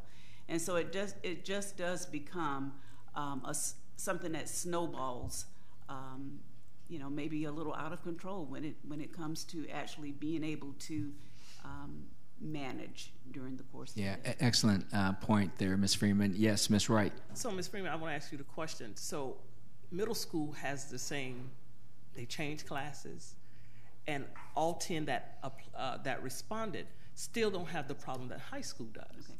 And so I'm trying to find out where is the difference, because I've had students in middle school outright, and I'm going to use Campbell for an example.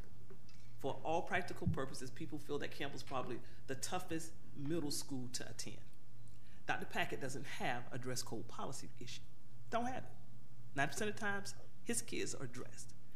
But they've actually said they're looking forward to going to high school because then they don't have to do dress up every day. Mm-hmm. So the perception that middle school has, middle school students have, that when they go to high school, it's free fall. Okay. So why is it that middle school do the same thing high school, but we still don't have the problem? Well, and Ms. Wright, I know that you've had middle school and high school students that you have raised. And I know that you know that the behaviors tend to be, and attitudes tend to be a little different the older they get. And so I believe that a lot of students in middle school come with the compliance mindset that they had in elementary school. Okay. Now, 6th and 7th grade, I believe, are pretty much in compliance. Mm-hmm. At some of the middle school, 8th graders, you know, start to get into that high school mindset, which you just mentioned. And I will say that, you know, once kids get into high school, they start being, how can I put this delicately, a little more rebellious in their attitude, okay. Not just at school, but at home. Okay. And I think some of the issues that the high school administrators face is that there is not the support that they have from the parents when it comes to a high school student as opposed to an elementary or middle school student. Okay. Some of our parents will say, listen, I'm just happy that he's in school. Mm-hmm. And that's the goal, to get him in school. He's in class, he's doing his work. You know, why does it matter that he does not have on a polo shirt? And so now this, I believe Ms. Rowland had a call from a parent just this morning that said to her, once my kid comes to your campus, that's your problem. So don't call me about dress code. Wow. And so, you know, it's a two-way street, okay. And we've got to have that support. I receive that. I receive that. I'm just saying, though, as part of our mission is to make sure that our students are ready for the workforce. There is no job that a student that's graduating from any high school can go to their job and tell them what they will and will not wear. And that is, if nothing else, is part of really this discussion.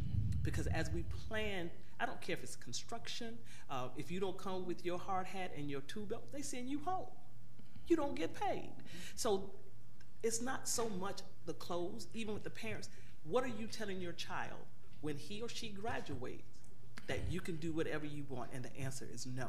And I think that is where my passion came from the high school, because I see it on the collegiate level. That when they come to us and we have policies, the issue that we experience is that they have not been told that, unfortunately, you can't do this, and you're paying, and we're going to put you out. And so when they go on many jobs and we talk about soft skills, I think all of you've heard from employers that our kids are not having the soft skills. And most of the time, it comes down to being on time and dress professionally. Just survey our business partners. I guarantee you that will be their number one complaint. And so we can have this discussion all day, but at the end of the day, if parents don't understand the reason their children are not being successful in the workplaces because of their soft skills, then they will blame us. And it's not the academics, it's the soft skills that are keeping them from getting good jobs or staying on jobs. May I add just one more thing? To Ms. Freed. Oh. Yeah, just hang on one second. So Dr. Salerno, you've done very well here today, and you will be excused, but let's let our middle school principal come forward, because we want to give everyone a chance to weigh in. Thank you, Dr. Salerno. Thank you, Dr. Salerno. I love you. Go Bucks. Go Bucks. Okay, Ms. Slocum, yes, correct? Sir. Yes. So you were the principal at which school? Southwestern Middle School. Southwestern Middle School. And how long have you been a principal? 3 years. 3 years, all 3 years at Southwestern? Yes, sir. Well, congratulations. Thank you.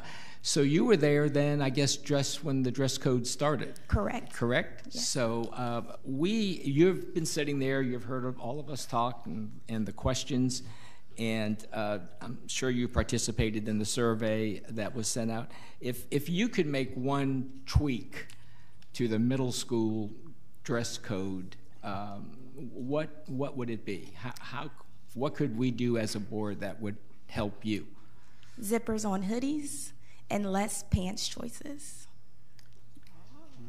Say that again. Zippers on hoodies and less pants choices. Zippers on hoodies. Now let me ask you, because I'm not aware of the fashion right now with hoodies.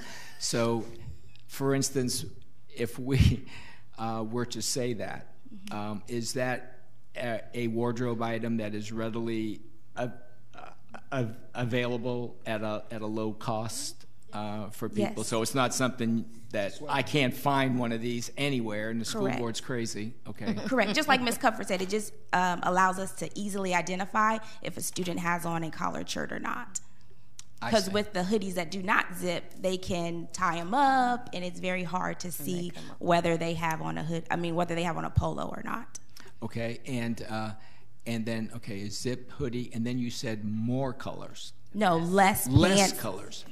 Less colors for the bottoms. Not colors, the types of pants. Yeah. Less pants choices. Because there's denim, there's khakis, there's all those colors within. There's the athletic shorts that students can wear. And so when you're looking out, like Dr. Salerno said, when it's hard to see, who's in dress code and who's not. And for teachers to differentiate, okay, is that pants in dress code or is that out of dress code? Okay, then let me flip it. What if we said any pants?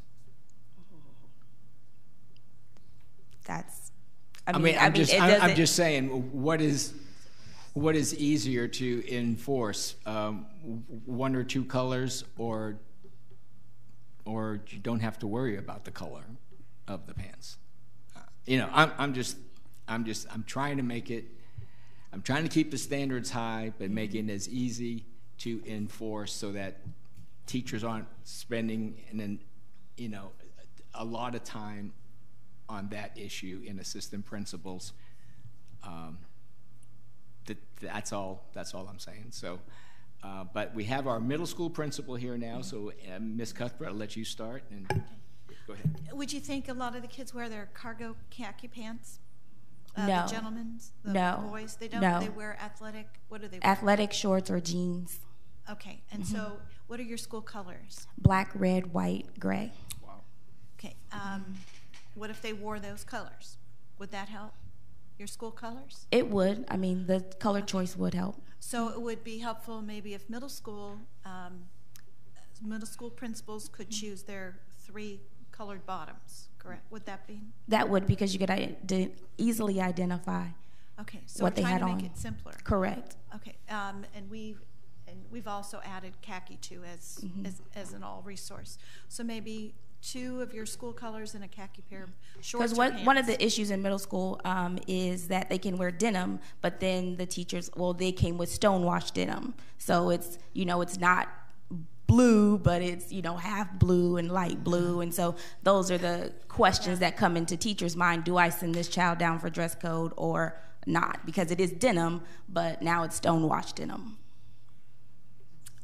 Goodness gracious. See, and you have touched upon the thing that. Well, then you know what? Then As just no denim at the middle school level. Wait till that privilege comes at the high school. So choose your middle school colors in khaki. That makes it simple. It's easily identified. Everybody knows the school. And then at the high school level, they can wear denim. Well, that's just it. But what happens to us is when we choose a color, guess what? There's every variation of that color. So when you say blue, there's 24 shades of blue. Or are there 50 shades? Well, anyway, there are a lot of shades of every color. So that makes it so difficult for the parent too. You said blue. These are blue. Well, it's light blue. We want dark blue. Well, then the parent goes, what? I spent all this money on blue. You said blue, so I got blue. I mean, those are the kinds of situations and arguments that we don't need to be having with our parents. We want their support. We want to eliminate also conflicts between parent and child. Because you think there's conflicts at school. Can you imagine these parents trying to shop for their children and they're having arguments there? Mom, I can wear any blue. No, you can't. Yes, I can. And they just, so that, you know, and the child's going to probably win, right? At the middle school level. So I hear you saying about the zipped hoodies, and that seemed to come out on the survey too, that hoodies was the main issue.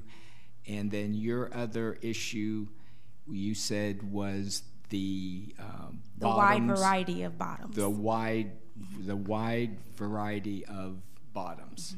So it either needs to be fewer or... Because like you spoke about, there are different shades of every color. So even though we have multiple colors and different types of pants children can wear, there are varieties within each of those. And so that's where teachers find the struggle of differentiating what is acceptable and what's not acceptable. Right. And if we say, like Ms. Cuthbert said, we said denim, then, you know, think how many shades there are of denim. So it's either like denim's okay or it's not okay. But gosh, when you start to say colors and shades and types of material of denim, I think we're just asking for problems. Ms. Haynes, and then I'll come back. Yes. If I recall, though, when the discussion originally started, even before the funding piece came in and all that, there was talk about just two main colors, which was khaki and black. And not saying that black couldn't be a little bit lighter, but you know, the color black is black. Yeah, you can lay out 10 pairs of black pants, but you can tell they're all black. And for the most part, khaki follows that. You know, I agree, because when I walk on campuses, I have no clue, because we have so many choices for the bottoms. I mean, we just kept adding colors. And we kept adding, it could be shorts, it could be pants, it could be skirts, it could be skirts. I mean, we added how many different things. So I hear, and the whole hoodie thing, I agree with the zippered hoodies, because otherwise they're just using them as a way to hide. And you don't know who's under the hoodie if they've got it all tied up and all you can see is this piece. Okay, thank you. Mr. Cullen? So in your opinion, where were you before you became a principal at the middle school? I was at Heritage Middle School, and previous to that, I was at George Marks Elementary. Awesome. That was the answer I wanted to hear. And so do you feel that with all of the energy that we have put into the uniforms in the 3 years, have they made a difference versus the students being able to wear clothes? I definitely believe so. From the middle school perspective, it really does take away one less distraction for a middle school student, which they create so many distractions on their own. So that's one less thing we have to worry about at middle school. As you said, they do start, like Ms. Freeman said, with a high level of compliance from elementary, and they do try to push the envelope, but that's when, you know, us as a school team have to stay strong on what the expectation is for them. Okay, thank you. Excellent, good. Okay, is there any other insight you'd like to offer? No. From us. And Ms. Kaur, you had a comment. Yeah, I'm sorry, and it's very brief, but I wanted to piggyback on what Ms. Rowland said and to Ms. Wright's point about what changes from middle to high.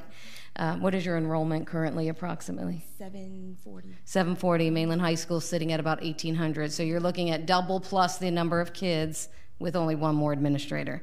So when you look at University and Spruce Creek at DeLand High pushing 3,000, 2,600 to 3,000 kids with one or maybe two more adults that are responsible for dress code, I would say that would be a big part of the difference between middle and high school. Yeah, thank you, Ms. Kaur. Ms. Slocum, what about the boys wearing their pants down low. Is that still still strong? It's there. It's not as strong, but it's still there, and so we just tell them in pull them up, give them a belt. In the 3 years you've been there, is it about the same as it was 3 years? No, it's drastically different. Like I know who has their pants down. You know, drastically different. Now I can name call them. With 2 hands? Huh? With 2 hands? Less than 2. That's awesome. Okay, well, thank you very much. No and now, problem. if we Thank can you. just have our elementary principal, because we know you do not want to be denied this opportunity, Mr. Copeland. He actually wanted to be first, but we put him up. Now, I bet that seat is warm now. Oh, it is. It is. Yes. Thank you, Mr. Copeland. Could you just tell us a little bit about you're the principal at which school? The principal of Stark Elementary. And how long have you been a This is principal? my 5th year at Stark. 5th year at Stark, Yes. And wasn't he a principal of the year 2 years there? this year. This year there. Okay, so Rockstar. Awesome. And from the elementary standpoint, we saw the results of the survey. Again, I'll ask you the question I asked the middle school principal. If we could change one thing in our current code, what could help you and other elementary principals? At the elementary level, it's much easier. I've been at each level, but at the elementary level, as Mrs. Freeman said, they are most worried about recess and whether it's pizza day. So they really want to comply. They want to comply. It's not really a kid issue. It's, if they come out of compliance, it's more of a parent issue, and usually you'll find that they were not at mom's house that night. They were somewhere else and didn't have a uniform. But really at the elementary level, it's not an issue. Mrs. R is at that gate giving out koala bucks if they have on a uniform. You never know when she's going to do that. So they look forward to that. But not an issue at the elementary level. But great. Certainly. And do you feel like you're speaking for your teachers too, as far as how they feel about it? Yeah, at their school? Absolutely. Yeah, Okay. absolutely. Okay, and a question for our Mr. Copeland, Ms. Wright. And of all the elementary schools, are you still have the highest poverty rate of all of our elementary schools? I think I might be 1 percentage point behind Cameron Robinson. So I think he's at 98 point something, and we're at 97 points. So is laundry an issue for your school? Because I know at some of my It is. We have some uniforms on hand that we can give kids if they show up and it's just not a clean uniform that they have on. Do you have a washing machine? We don't. We did not want to go quite there. I got you. Okay, thank you. Thank you. Ms. Cuthbert? And Mr. Cologne, any questions? Ms. Haynes? I just want to add, having worked at high poverty. Yeah, speak into that mic. Having worked at high poverty Title I schools, the laundry issue existed before we even went to uniforms.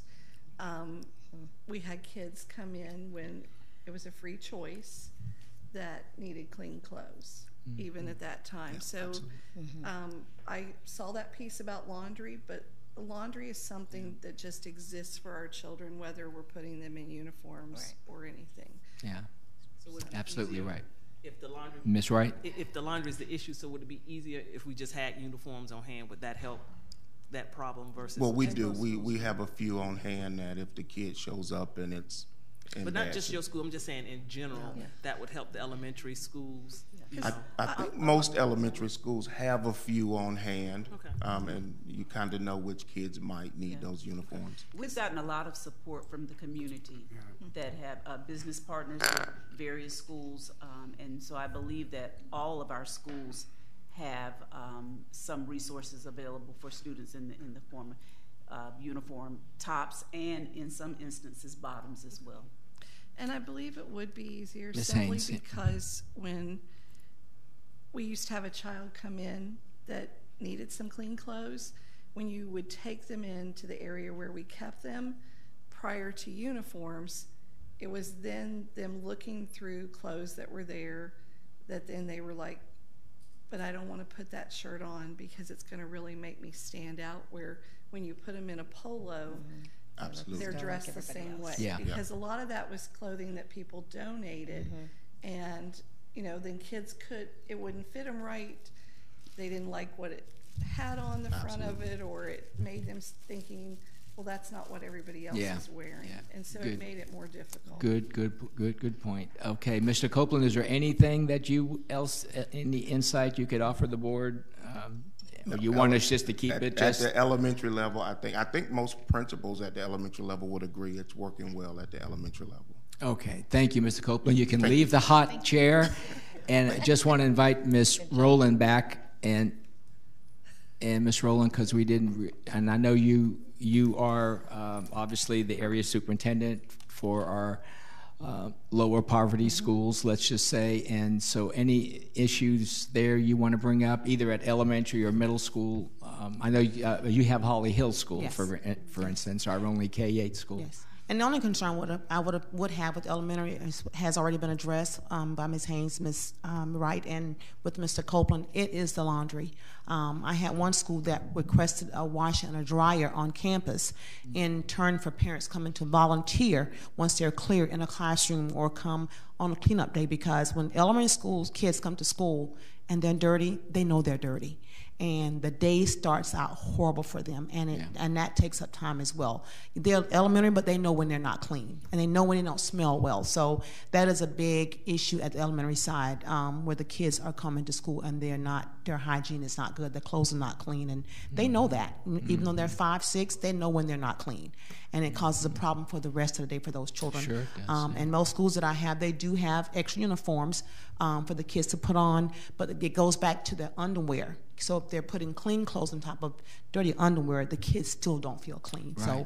So that is an issue for elementary schools. The kids are just not coming to school clean, and it affects them for the rest of the day. They have problems. They don't want to stay in class because, they're in class, and when they smell, kids know they smell, and kids make comments. So they do everything they can to get out of class, to go sit in the front office or go to in-school suspension or call a parent to come pick them up. So it is an issue with the laundry at the elementary school, and I kind of find it, countywide when I go around to different schools, most of them have an issue with laundry for the elementary school kids. So, and I think I know the answer to this, but if you I'll ask it.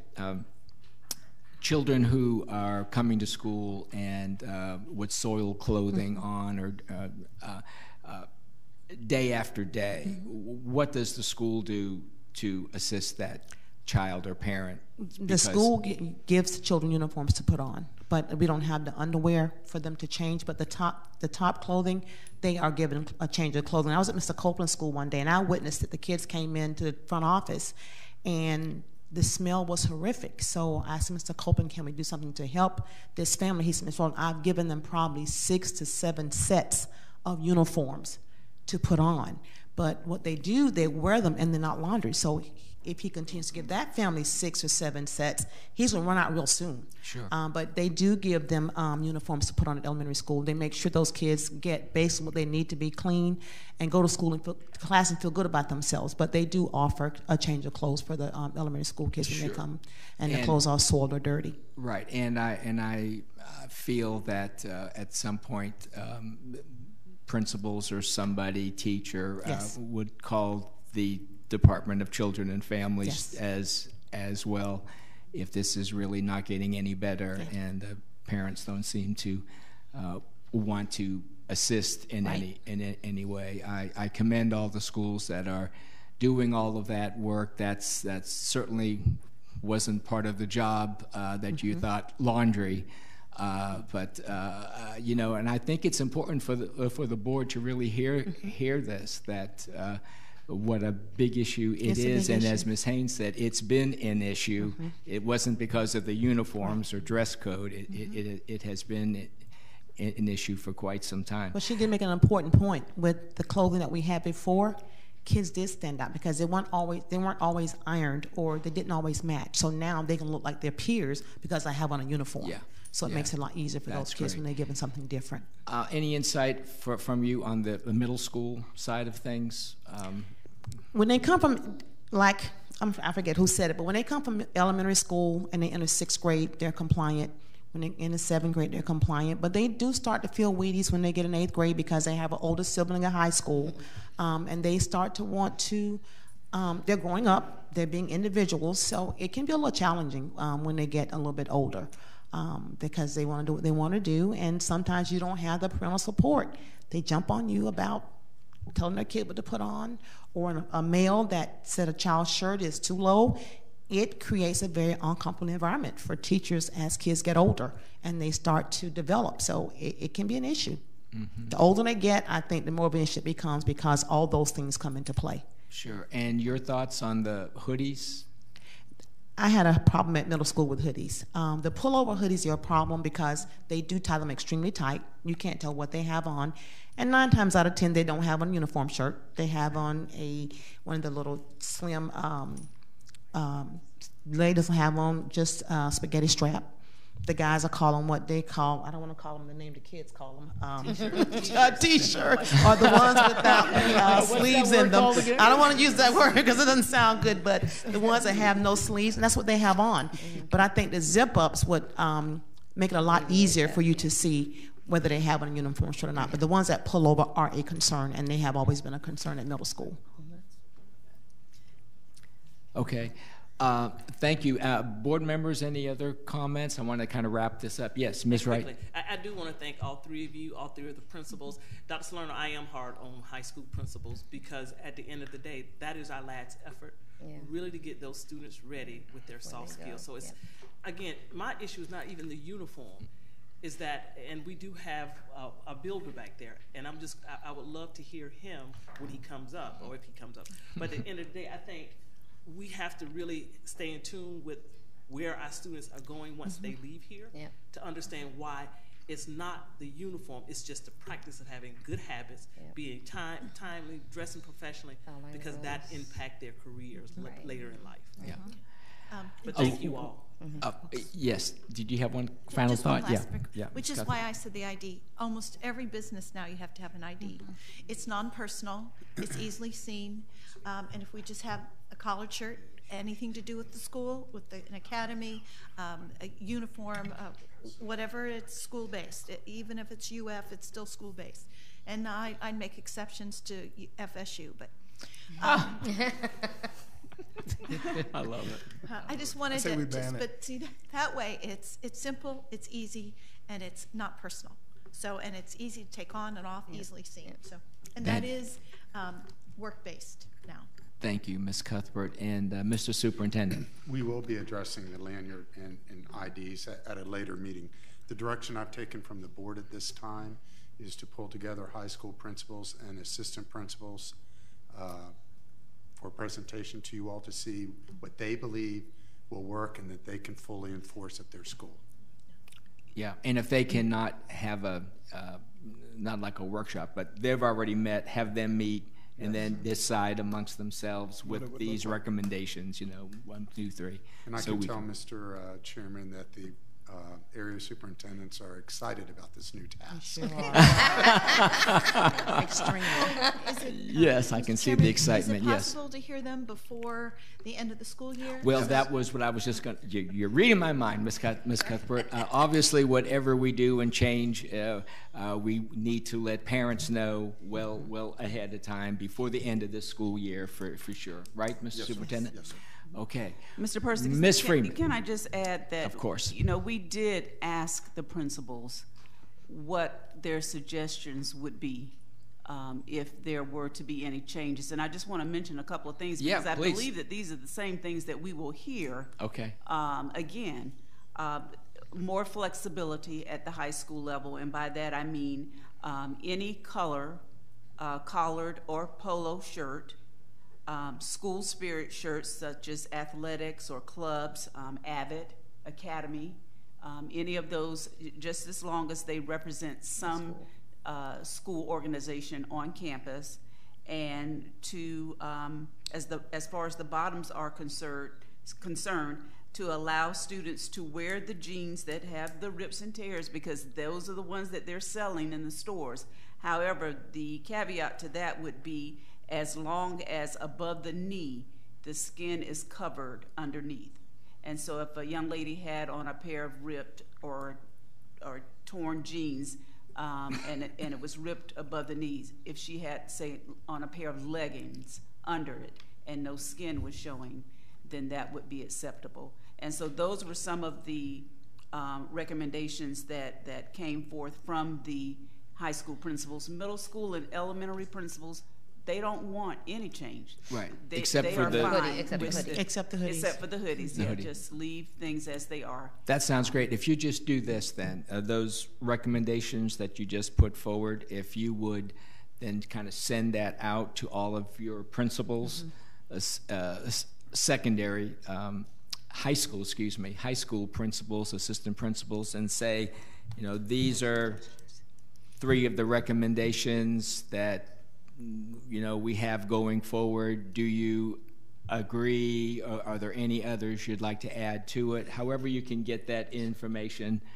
from them. I'm not trying to put more work. I know the last thing you need is another meeting, but if you can get that out there to them and get their feedback, so that, you know, so that we just feel like, okay, this is really what the high school principals, assistant principals want, and it wasn't just 2 or 3 of them, right. Okay? Because we have, what, 9 or 10 high schools out there, okay? Okay, will do. Okay, I'm not trying to add more work to your day, as you know. Done with the survey.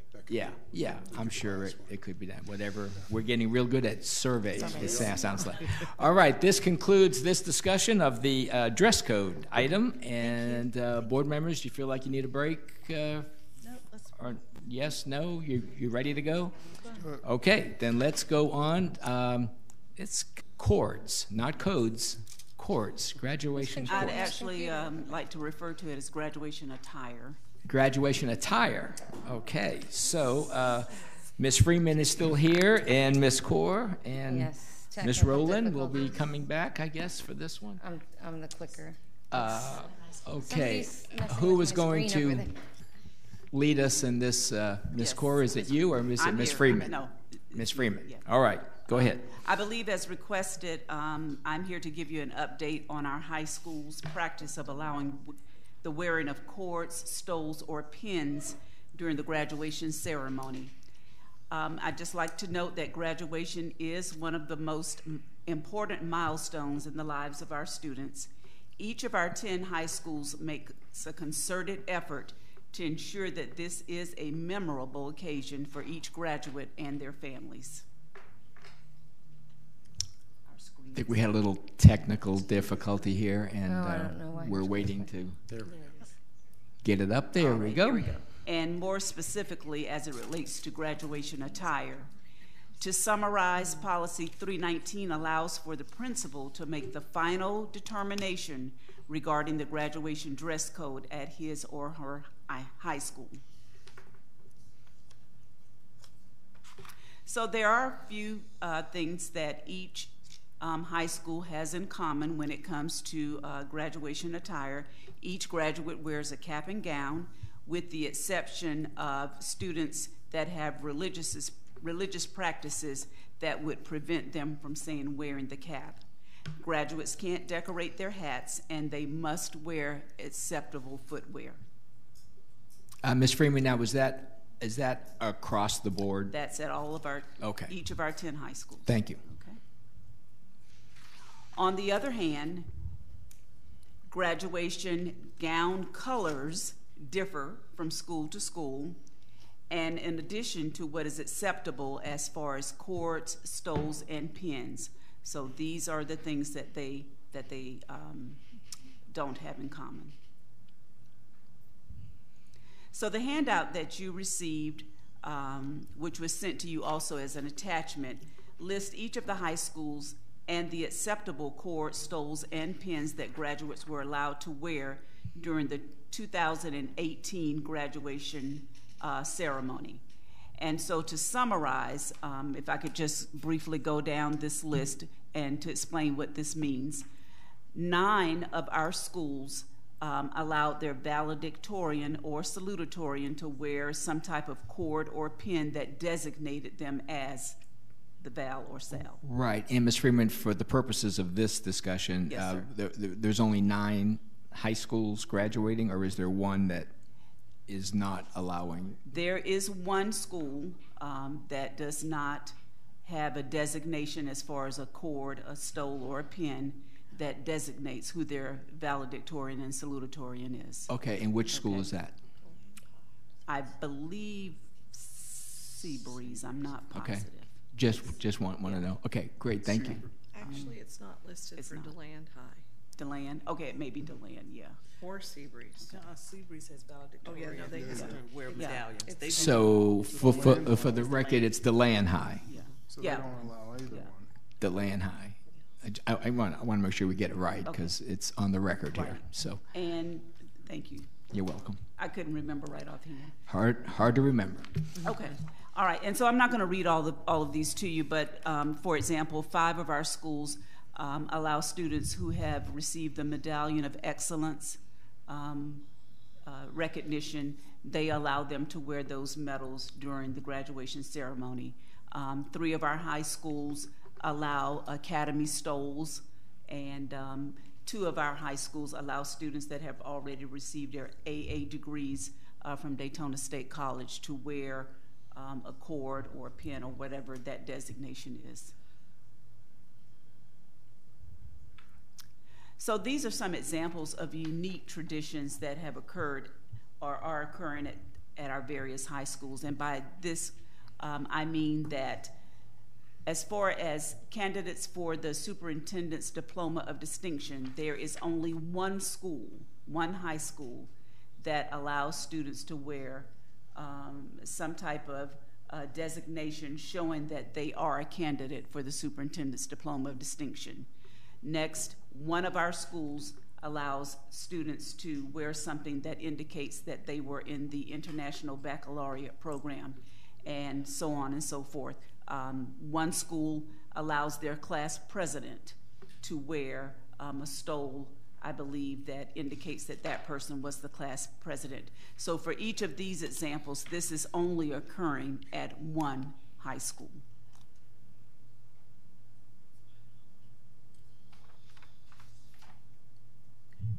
All right. So in closing, I just want to say that each of our high schools is very unique.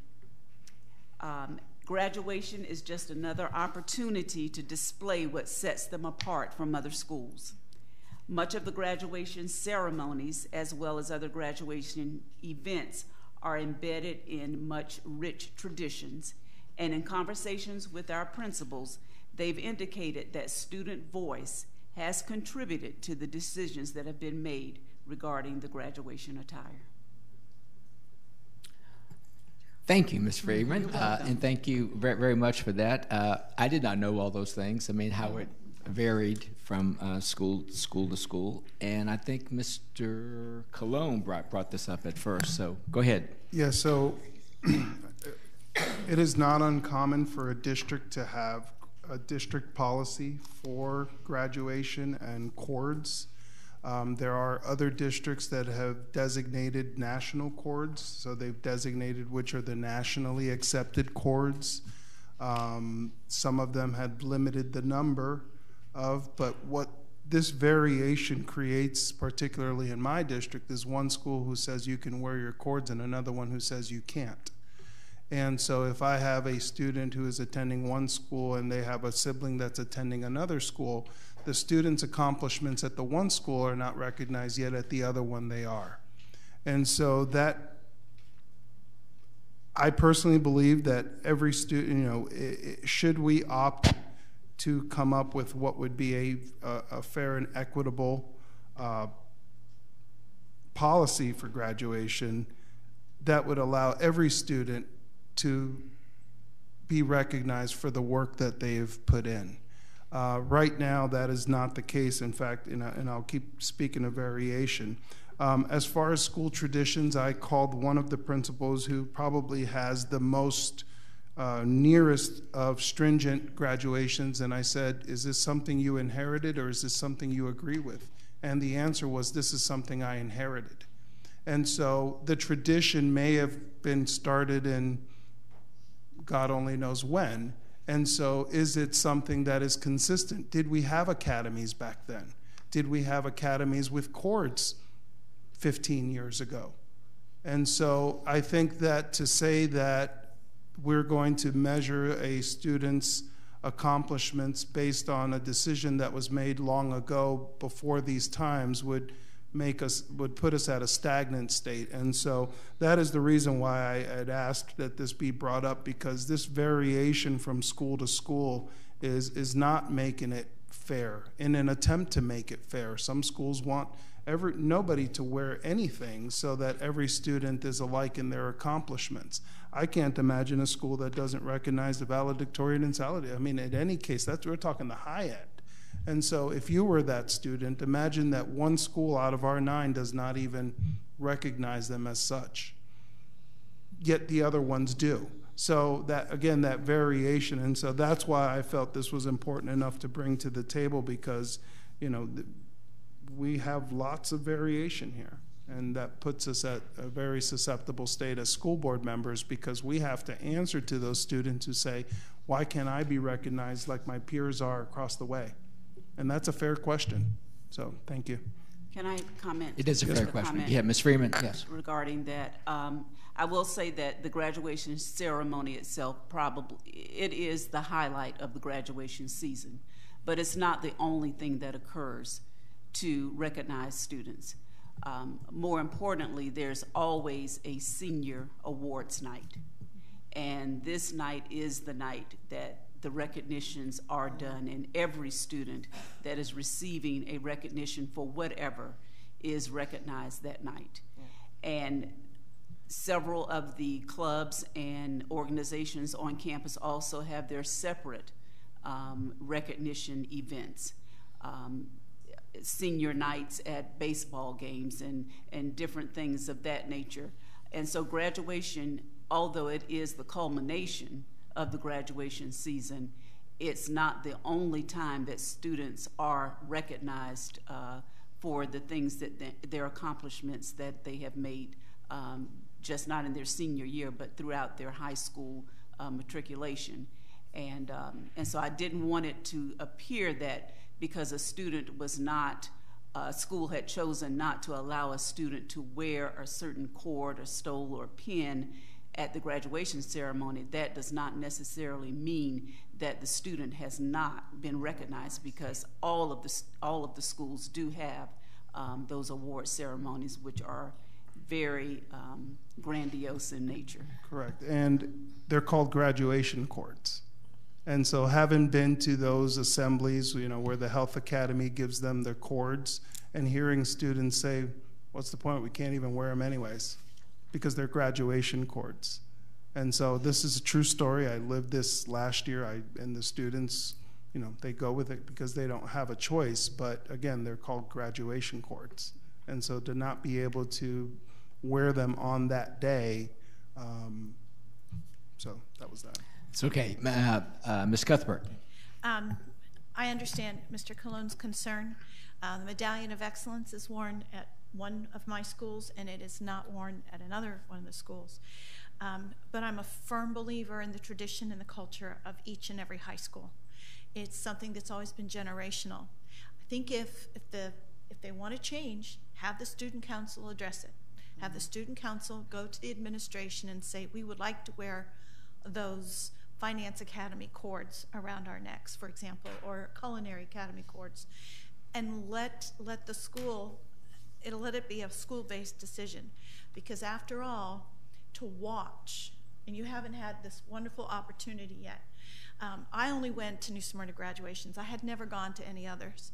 But when I saw the different traditions, the different tradition of university, that gold wave, that orangish gold wave that comes in all one color, to the difference at Deltona High with the white and the blue now, and before it was all blue. And then there's New Smyrna when Dr. Hill next to me said, what's the deal? There are 3 colors here.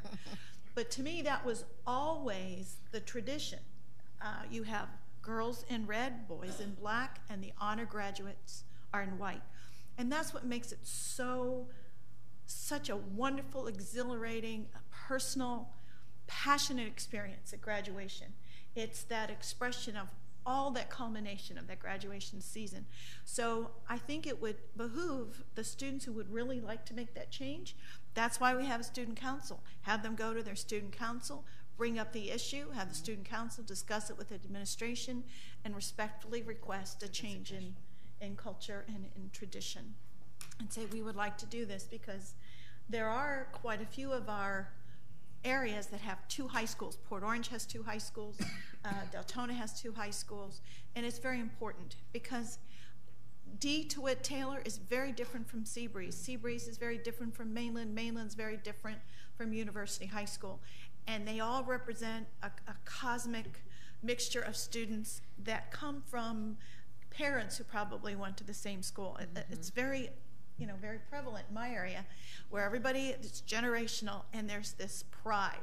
As much as you bleed blue and orange as opposed to garnet and gold, it's very important that, and everybody knows I live red, white, and black. Dr. Sparger teases me all the time. I don't have any orange in my closet, but I do. I have two tops. But it's very important that we believe in the culture of our schools. So I do think it would be a good idea for the students to approach the administration for change. Thank you. Thank you, Ms. Cuthbert. And Ms. Wright. Dr. Salerno, come on back to the hot seat. Yeah. Because I think we're having a discussion. We just talked about uniforms and getting principals' input and this with principals' input. Can we challenge you to get with your colleagues and come up what you would propose? Because some of you may want to do all medallions of excellence. I would think so, because it's one of our things in our county. We have quite a few students that do AA. I don't know why some schools do AA, but I don't want to mess with tradition. But I'd rather challenge you all to look at all of the variations and maybe come back to us with a recommendation. I don't think we should dictate that from this board. That's my personal. Would you be willing to take that challenge? Of course. Not because I'm asking, but you may say, no, I got enough to do, and then I have to put it on the air. Of course then we'll have to do it. We'll do it together. We're a team. Okay. And yes, and Ms. Freeman, you were a high school principal for several years, so I really would like to see the principals come up with what you think would be good common. Again, both of my high schools are wall-to-wall, so quite naturally they're totally different than any of the other high schools. So I don't want to tell them that their kids can't wear their academic cohorts for their programs, and then I have Seabreeze who also have a culinary who say, nope, don't want that. So so do you mind? Can I offer a little bit of information that you might not be aware of if you're not a high school principal? There is every organization outside of high schools who, for a little fee, will send students ribbons and cords and medallions. For example, there is the, our drama students who are part of a drama club or the thespian club and things like that. But there's an outside organization or even the national organization. When they get the list of those students, they start to send them things in the mail. And there are students who will indeed send in their $5.99, and they'll send them a beautiful medallion. And I can't tell you how prevalent that is, and because Mainland High School has always had a certain tradition, 116 years for graduation, that they are turned down because they're not even organizations that they're really a part of in high school. And you start to allow certain things, and then it just becomes this, and all things go out the window. Thank you. And Mr. Chair. So you can buy the cords, obviously. You can buy cords. Lots of different things. You can buy cords. Were you aware of that little information sheet that Ms. Freeman had, the differences amongst the schools?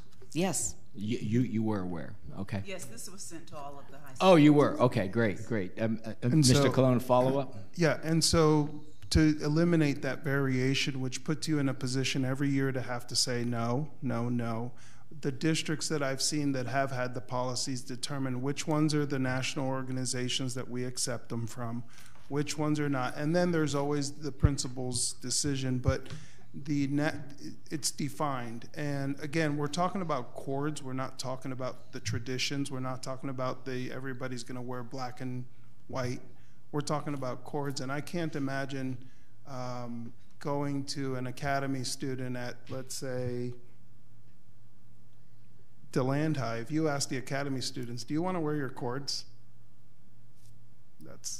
It's a no-brainer. And so I think that we don't ask the students because we know what their answer is going to be. So again, to your point, if there was some direction that would recognize which chords are recognized by the district and which ones are not, then that would make your job easier. May I speak frankly? Absolutely, please. I think I would be offended if someone told me, after all of these years and after the tradition that Mainland High School has had for well over 100 years, for then the district to take out of my hands or any principal's hands that have taken so seriously wearing the blue and gold and bleeding the blue and gold, and literally will move me to tears if I talk too long about it, to take away a tradition that means so much. It's part of the story. It's part of how we talk to our seniors. It's part of how they live every day. And that's what I'm saying. We're talking about strictly chords. And here at Mainland, you're saying we are starting to plan to have academy recognitions. Absolutely, through pins and its student voice and things like that. But if we chose not to, and then someone else told me I had to, that's the part that would bother me. Well, it says in our policy, right, that it's up to the principal right now. And I guess that policy's been in place for many years. I don't know how long that policy's been in place. I mean, it's been a while. So I guess I have mixed feelings on it a little bit, but I would not want this board to impose something on a high school that the principal did not want. Right. Now, if the principal, because the policy says the principal makes the final decision, if the principal wanted to change something, well, that's fine. But I would not think the way our policy is now, it would be our place to impose on the principal. You know, when you graduate from high school, you don't graduate from the Volusia County School District. You graduate from Mainland High School. That's what you'll have forever. You graduate from your high school and all the traditions and love and that you have for your school. And those students who are graduating and their parents, they're as proud as they can be. And yes, all 10 of them do it a little differently, but there isn't one that does it badly. Right. I mean, they are all awesome. And just like Miss Cuthbert said, I've only been on the board for what, three years. You all been on longer, but I don't recall after graduations parents being upset about things occurring during graduations. At least I don't recall that. But the only thing we ever get is maybe a traffic concern or a homeschool student that wants to participate in the graduation, and we get into those kind of issues. But I commend the principals for what they do and in the high level, the high standards that they have, and putting on such awesome graduation shows. I call them shows because they are so entertaining for us too. But having said all that, I think it is always important to share information, and if the principals themselves want to change something, you know, fine, let's do it. But I don't want it to come from us. Yes, Ms. Freeman. And I do believe that is what Policy 319 refers to now, is that the principal has the final say. But what I want to reiterate about that is the fact that the final say also includes the fact that they have talked with their students. Yeah. And the decisions that have been made for their schools and the traditions that have decided to continue from year to year is a result of interaction with their students regarding this topic. Yeah, yeah, well said. You know, we have, what do we have in Florida? 11 public universities, 13, 11. Their graduations are all different too.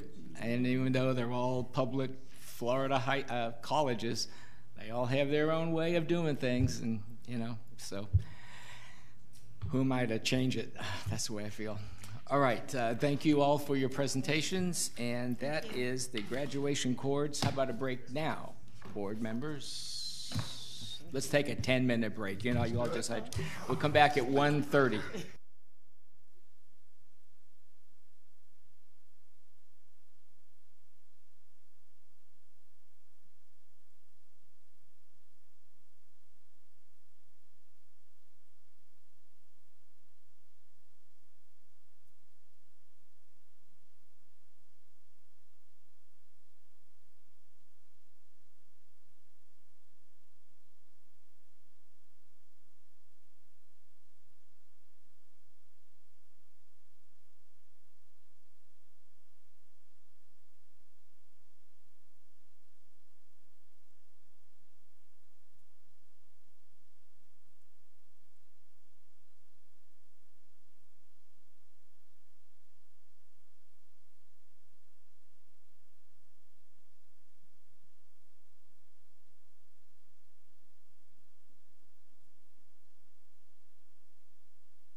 So we're back. All right, here we are, continuing with our workshop, and we're on item 6.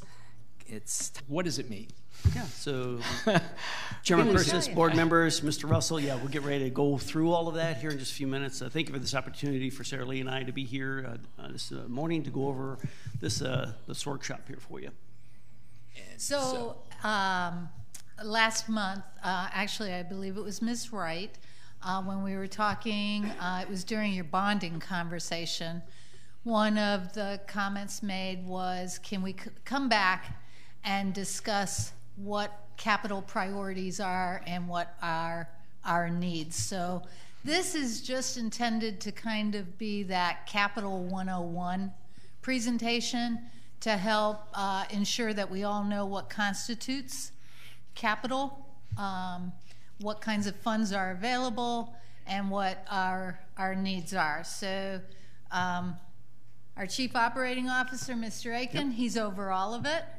And I am now planning and construction. So we'll talk a little bit about what we see in all of those different areas. And this is a slide that's familiar to you, except for the fact that we now have this big square in the corner. So we'll have to make our thing a little smaller next time. It's the Wheel of Fortune slide, right? Right. Yes. But this is just to give you an idea of all the different things that come under capital. And we're going to try to talk briefly about it. Yeah.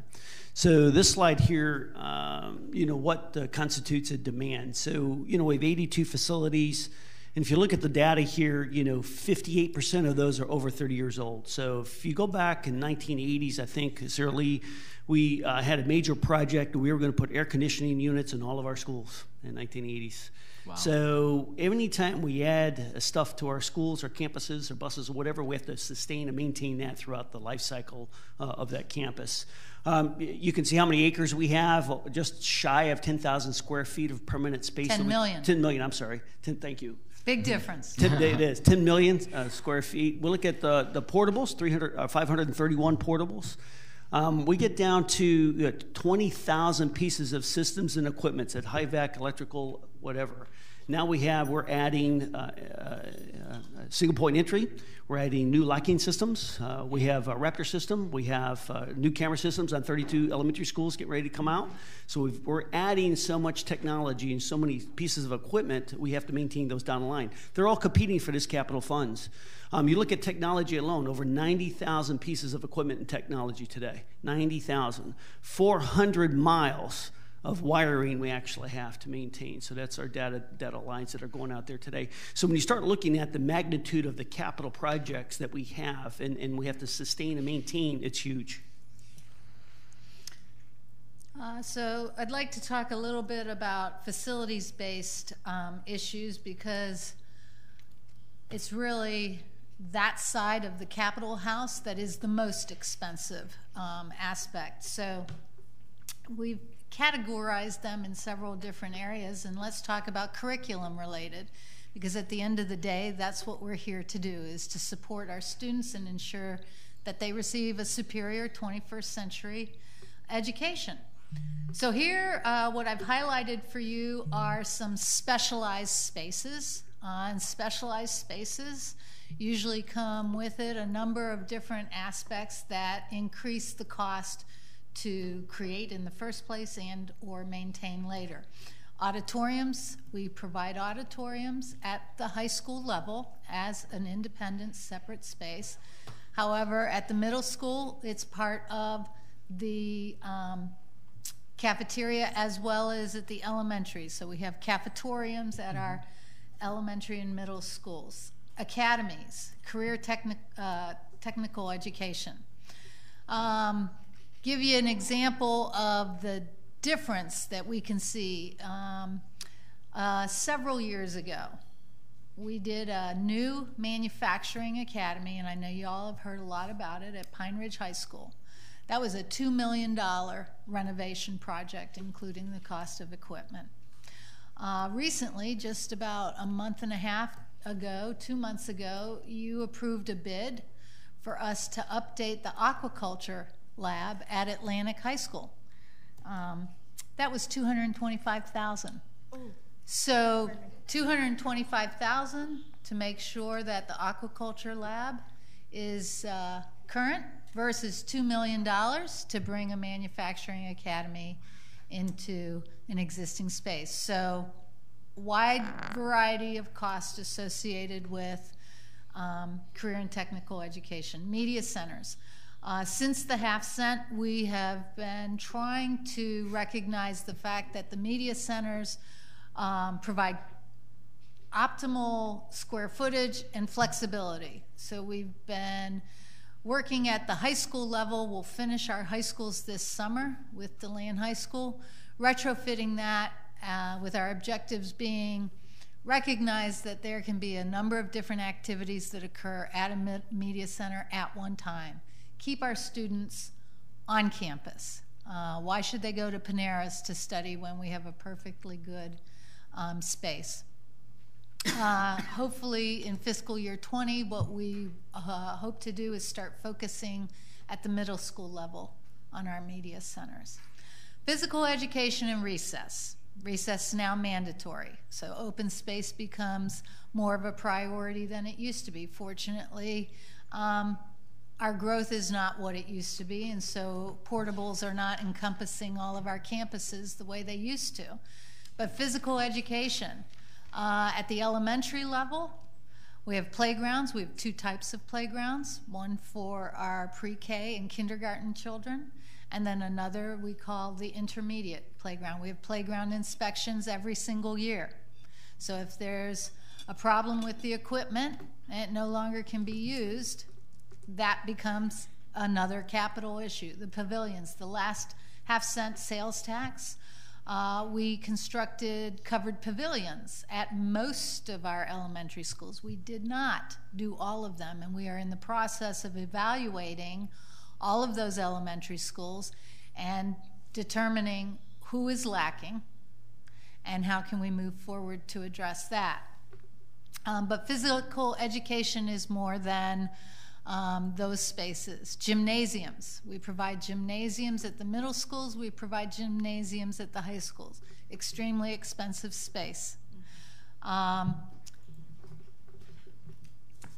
But we also have this gray area of physical education where some facilities provide a dual purpose for extracurricular athletics.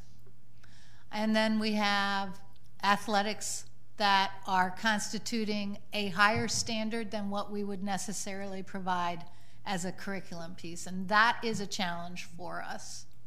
That's a challenge for us at our high school level.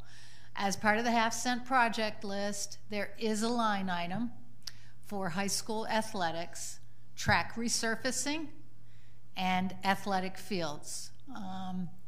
What we've done so far is we're trying to focus on tracks. However, and I know some board members have heard me lament this issue before, because as we change personnel at our schools, whether it be at the principal level, the athletic director, or various coaches, what we thought were priorities often changes at the school level. And so we're trying to ensure that we be true to that project list before we start expending monies in other areas. This year, we bid and received adequate bids and bidders for tracks. So we have 3 tracks that we're doing this year: Pine Ridge High School, DeLand High School, and Seabreeze is about to come forward with its bid. We did softball field at Spruce Creek High last year. We did University High lights. Last year we did some outside restrooms at University as well as at Taylor. And this year we are looking lighting at Atlantic High. That budget back when we had the Citizens Committee was outlined at $1 million a year. We have increased it to $1.5 million. Capacity issues, and I know the board heard in their joint meeting with the City of Port Orange, we heard some comments made about growth and a future school in that area. We monitor capacity, and capacity-related improvements certainly are what can be funded with our school impact fees. However, where our focus has been, one, we're not growing nearly like we used to grow, like many people remember growth being back when we had 1,000 to 2,000 a year. We're not even close to that. We also have a lot more choice for families, both within the traditional system as well as outside of it. And also because of operating costs and revenue associated with the operating budget, our focus has been to add capacity at existing schools before we start looking at a new school. And our school impact fees have been used to contribute to Chisholm adding capacity, George Marks we're adding capacity, and we are looking at that at Deltona Middle as well. Small and historic schools. So I bring this up because this particular school district has a number of small schools, but we also are blessed, and or not, depending how you want to look at it, a number of 1920s schools. And those are challenging schools because they are historic. And some of them tend to be very small. And I only bring this up because these schools can be extremely expensive for us to maintain, particularly if you're going to look at renovation cost on a per student basis. Aging facilities and systems. So by far, one of the greatest challenges that we have, our webcam is hiding fire alarms and intercoms. But when we prioritize, before we bring forward a recommended program to you, some of the things that we hold at the top are life safety issues. So if we know there's a fire alarm system or an intercom system failing, we have to address that. We don't have a choice. HVAC. So in the 1980s, there was a bond issue. It was a general obligation bond issue in this county. And one of the things that was funded with that was adding air conditioning to all of our schools. And now no one can live without it. And the thing that is, I think, frustrating and unfortunate for us, and especially for maintenance, these are not glamorous projects. These aren't the things you do ribbon cuttings for.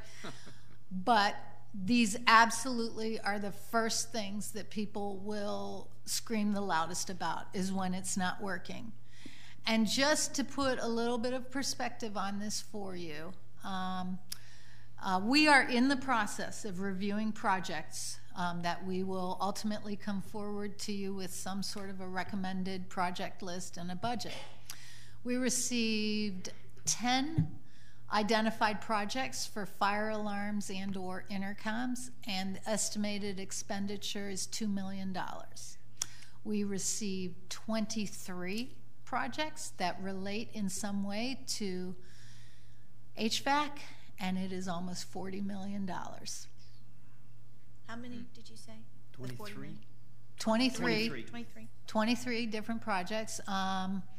For our new board members, to give you an idea, Galaxy Middle School, we have just completed a complete school-wide renovation where we have replaced the entire HVAC system. That school was brought forward in the late 1980s, and ceiling and lighting was included. That was almost a $12 million project. We're in the middle of DeLand Middle, exact same project, and that's $13 million project. So those are expensive projects. At Creekside, at Atlantic High, at Pine Ridge High, again, schools all that was kind of built kind of in that same time period. Now you're coming back and you're doing those systems. We're doing those schools, phasing it. So you're seeing several years in a row projects that relate to HVAC at those schools. And it's because they are so expensive, and we bite off a bit at a time. Roofs, flooring, I know we were talking the other day in staff, and Mr. Young was talking that he had, I believe he said 350 requests for flooring, and those were only representing the flooring associated with damage, tripping hazard, a safety concern. That's not stained carpet. We have a lot more of those, by the way. But again, in terms of, ultimately, you have to figure out how you prioritize your needs. So life safety, the environment, the indoor air quality, safety issues, those are the kinds of things that we have to prioritize. What I have on this slide for you is all the different needs that we identify and you will see in your budget as separate line items. Buses is covered up, but generally we've been budgeting about $2.5 million a year for our bus, and I'm not sure what the life cycle is. Yeah, those are 12 years, 250,000 miles. What's unique, too, because we talked about the air conditioning at our facilities. School buses, when I started in 2003, not all of them had air conditioning. So over the years of our replacements, we started putting air conditioning in our school buses, and it cost us an additional about $10,000 to do that. So on top of the bus, so it's about $110,000 a piece, and $10,000 of that is the air conditioning unit for these school buses. That is correct. So it wasn't until 2003 we had air conditioning. That's correct. We had selective, so our wheelchair buses had air conditioning. All others did not. So all the buses used to have all the windows rolled down. So since then we've replaced. So now all of them have air conditioning. Just a fun fact for you, in case you wanted to know. So in addition to the individual projects that you will see listed in your capital budget, all of these different line items are reflected, and there is a specific amount of money allocated to those. Let's just talk briefly about the revenue sources.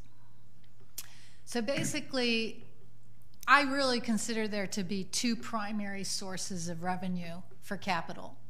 The Local Capital Improvement Fund, you'll hear us refer to that as LCIF. That is one of those items on your property tax bill.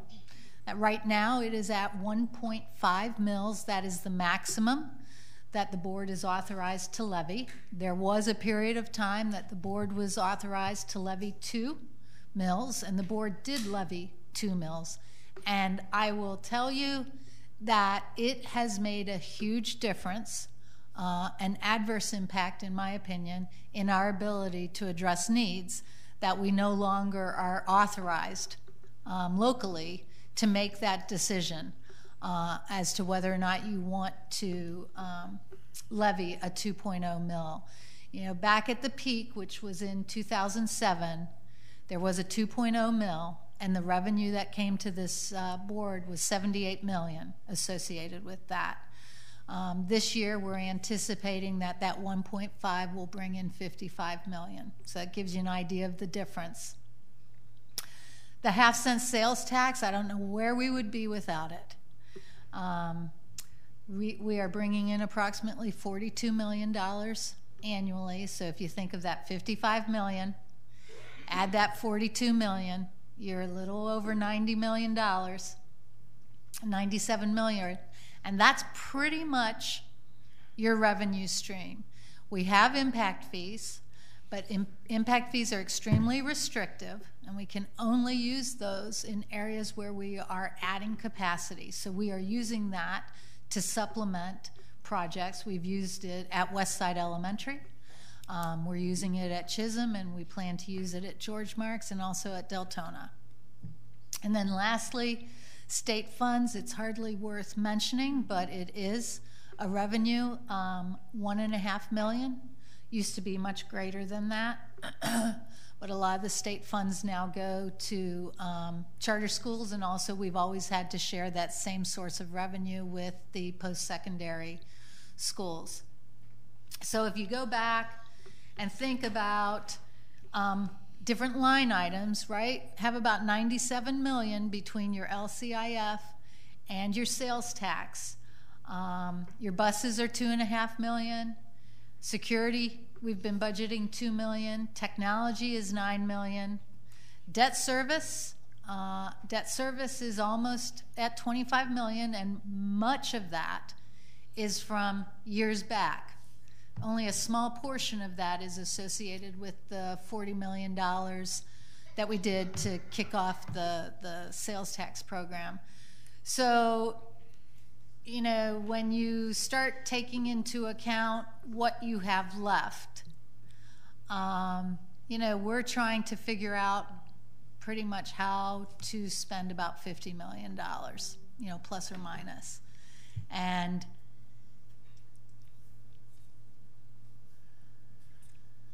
that's what it is. And really that is Capital 101. Very nicely done. I would say to you, as an attachment on your agenda item, I included the half-cent sales tax project list for you. I know Ms. Wright at the last meeting, you said, what are our priorities, what are our needs? If you asked any one of us in leadership positions in facilities, you know, well, what are the schools you worry about? I would say to you, the reason the schools that are listed on your half-cent project list are listed are any one of us might indicate a different school to you, depending on what our area of focus is. But those are the schools that we worry about. So, happy to... Could you clarify again the impact fee, how, because I know that's a very limited right. We can only, way of spending that money. We can only use school impact fees. They're only charged to new residential construction, and we can only use those to expand the permanent capacity of our inventory. And so we've added, and you can use it if you're making your core space like your cafeteria, say, and West Side as an example. At West Side Elementary, we are adding a new classroom building, and it will include a new administrative area. The next phase of West Side Elementary is a new cafeteria. That new cafeteria is being built to accommodate 750 students. That's the new design capacity. I think and our impact fees being used for that purpose? Our impact fee, you know, overall we have a project budget, right? And so I look at what is the capacity at that school now. I'm going to say roughly it's 500. We're increasing it to 750. So that difference, that percent of the overall project budget is what we could use in impact fees. Gotcha. Yeah, and so we're, like I said, the impact fees, and some of this is to address that issue of, well, how do you help address, you only are bringing in this much money each year, right? But the project is requiring more. If we can get the money to go further by using school impact fees on a particular project, that's what we'll do. Because again, the focus right now, because of where our operating budget is and the DCD, you know, let's make our schools our standard 750 where we think it's appropriate. It's not appropriate everywhere. And then let's use our school impact fees that way rather than new schools. If we were growing differently, you know, we would maybe look at that differently. But right now, I think that is the most prudent way to expend. And you do need to expend them within a certain period of time. Let me ask you a question, then I'll get to everybody. Would you have a general cost to put pavilions at elementary schools? I guess that's the level where we don't have them, correct? We're like I said earlier. Right now, I would say to you, not all of our schools have the pavilion that was built back during that last half cent. So if that pavilion is our standard, or, you know, maybe we can economize a little bit as we look at it, we look at some ways that we might be able to save some dollars. But I would say to you, $150,000 gets us that pavilion. And one of the things that we're looking at for your budget next year is a separate line item, just kind of like we're doing media centers, high school athletics. We have a budget, and then we name a couple of schools, and we don't have that many schools that are missing that pavilion. Yeah, that's what I was but we do have some many. that are missing that pavilion. And, between recess and PE, and we don't have an inside space for inclement weather, it's an important component of a child's day. So we're looking at those schools, and we're looking at coming forward to you in this next budget with a line item where we start tackling. I think there's more than a half dozen, but there's definitely fewer than 10. Oh, well, that's good news. I remember back in the day, that was always a PTA project. If you had a PTA that could generate. And we've had a couple schools go to the Daytona Racing and Rec Commission and tackled some of their issues which that was way. Good. But certainly with the advent of the recess mandated every day, and we all know how hot it is out there, and we all know the dangers of skin cancer and our sun, and we live in Central Florida, and it's either hot as can be or it's going to rain, one or the other, sometimes both at the same times, but it certainly puts a well, just to say, it makes it more difficult for children to be outside and enjoy the great outside. So since we don't have gymnasiums like northern elementary schools all have a gym, they wouldn't even think of building an elementary school without a gym. I think we should get to the point where we are saying we wouldn't even have an elementary school without a pavilion, because that's what we have to protect. Everybody has a pavilion. It's whether or not that pavilion can be used for something other than picnics. Oh, okay. So yeah, I'm talking about your major, and that's major what size. I'm talking about. That you could put 2 or 3 think classes under up. it at least. Yeah. Great.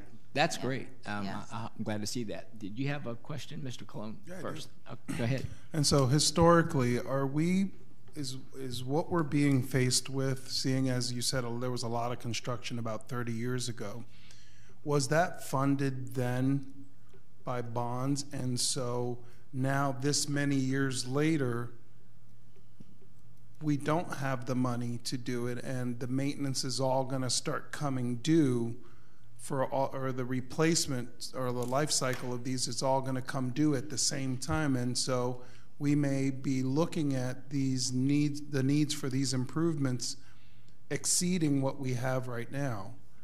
Is that? Well,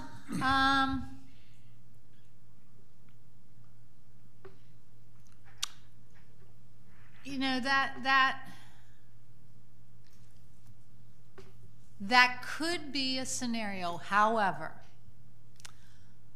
I have been with this school district for 25 years, and I've always been in the facilities department.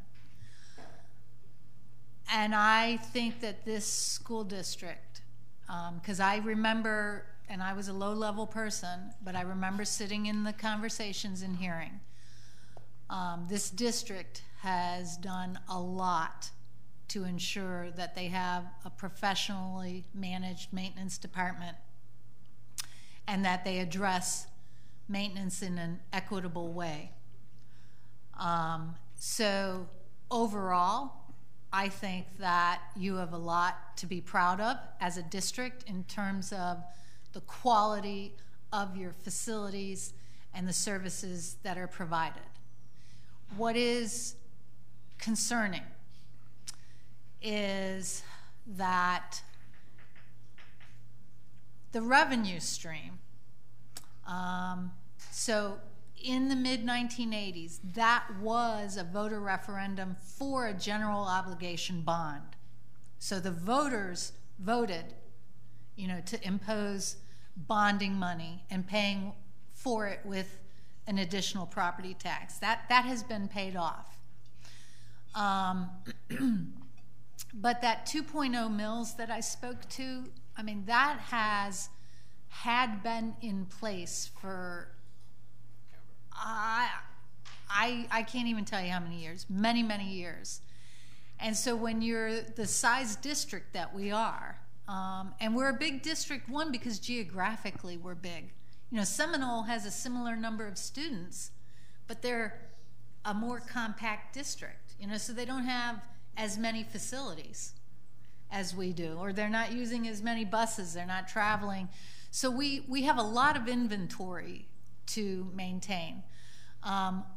We have always, since the 80s, built a school that was intended to last, and that includes the systems associated with it. I mean, you know, for us to just now be replacing the HVAC system at Galaxy, you know, that's tremendous life cycle.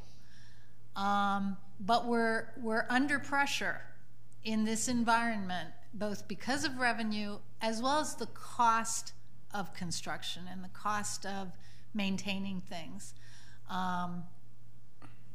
to change our standards. And so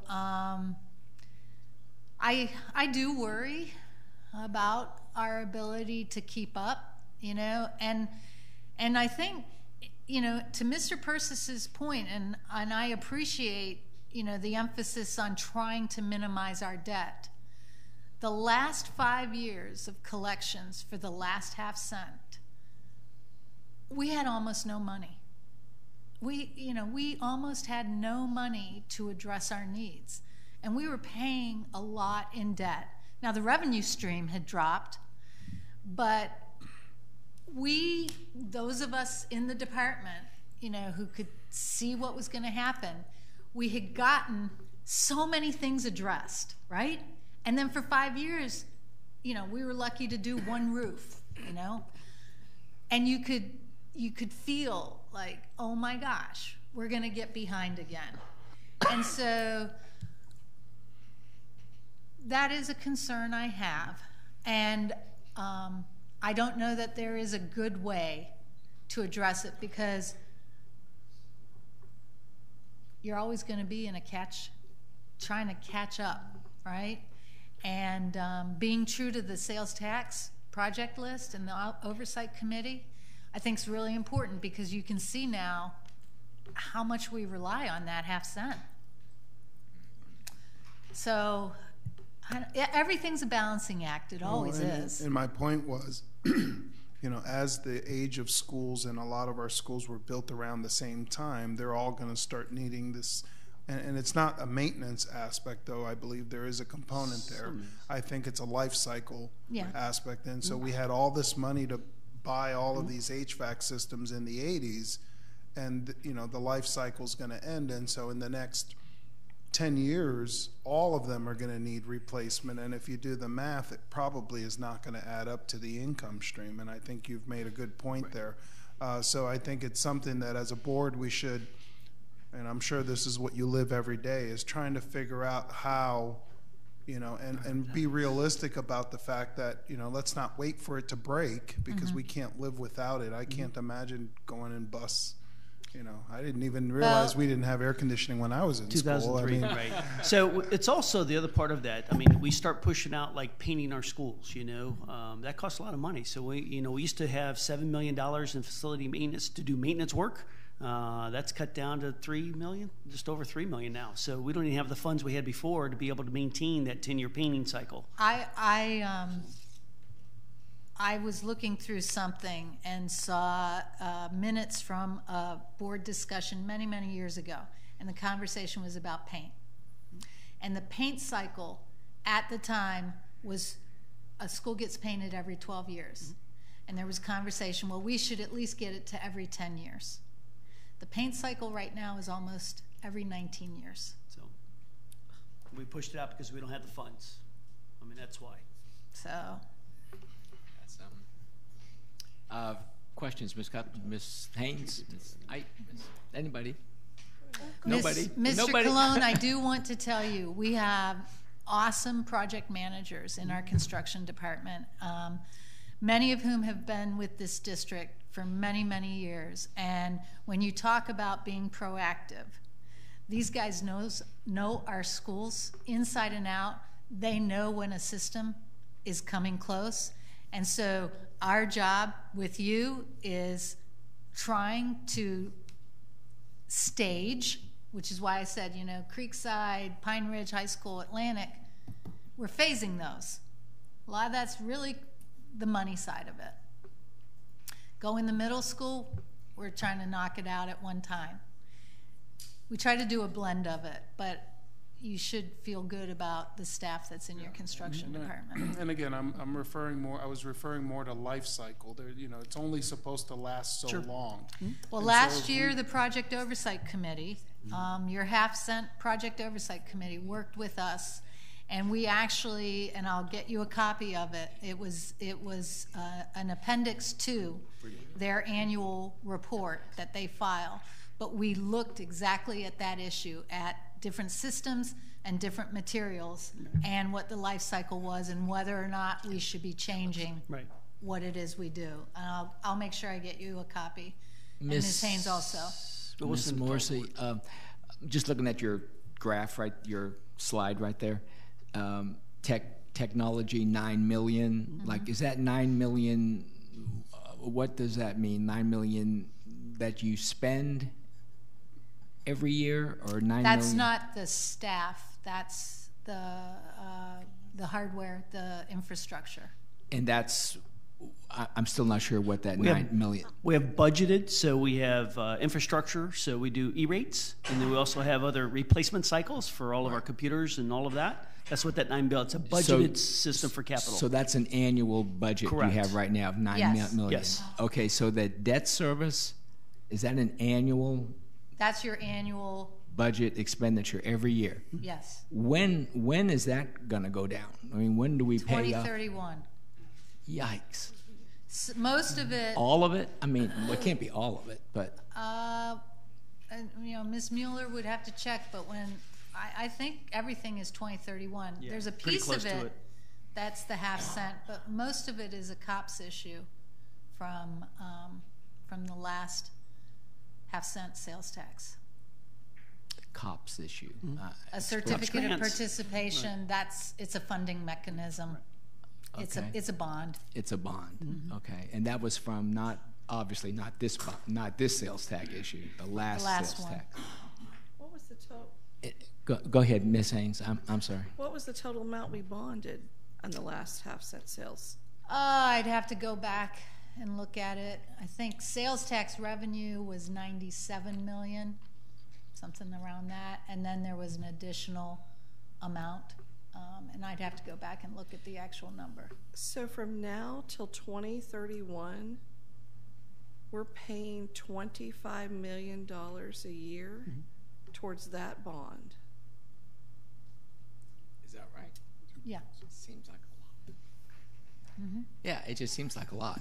But, you know, we probably borrowed a lot, so I don't know. We did borrow a lot. I don't know. I'm sure Miss lot, Mueller is calculating now, trying to get us those exact answers. So I don't want to put her on the spot, but just caught my eye. And so that also means the security in the budget is $2 million. Yes, sir. And when you say security, is that like all of our? I mean, that's a lot. Everything. See, now that number seems low. It is. So that's why we're to what the need is. Yes, sir. So we're trying to phase in. You know, we're finishing up the single point access, and then we're going to go to the locking systems and cameras. I know everybody wants everything all at once, but we have to phase it in. We only have $2 million. Now we could obviously take all the money and say we're going to put it all in security. Then what are you going to lose on the other end? Right. HVAC, those type of things. So we're phasing everything in. We're looking for grants. We're doing what we can in security world. Okay. And all the single, just since you brought it up, all the single point access, are we about there? We are. So all the elementary schools are done.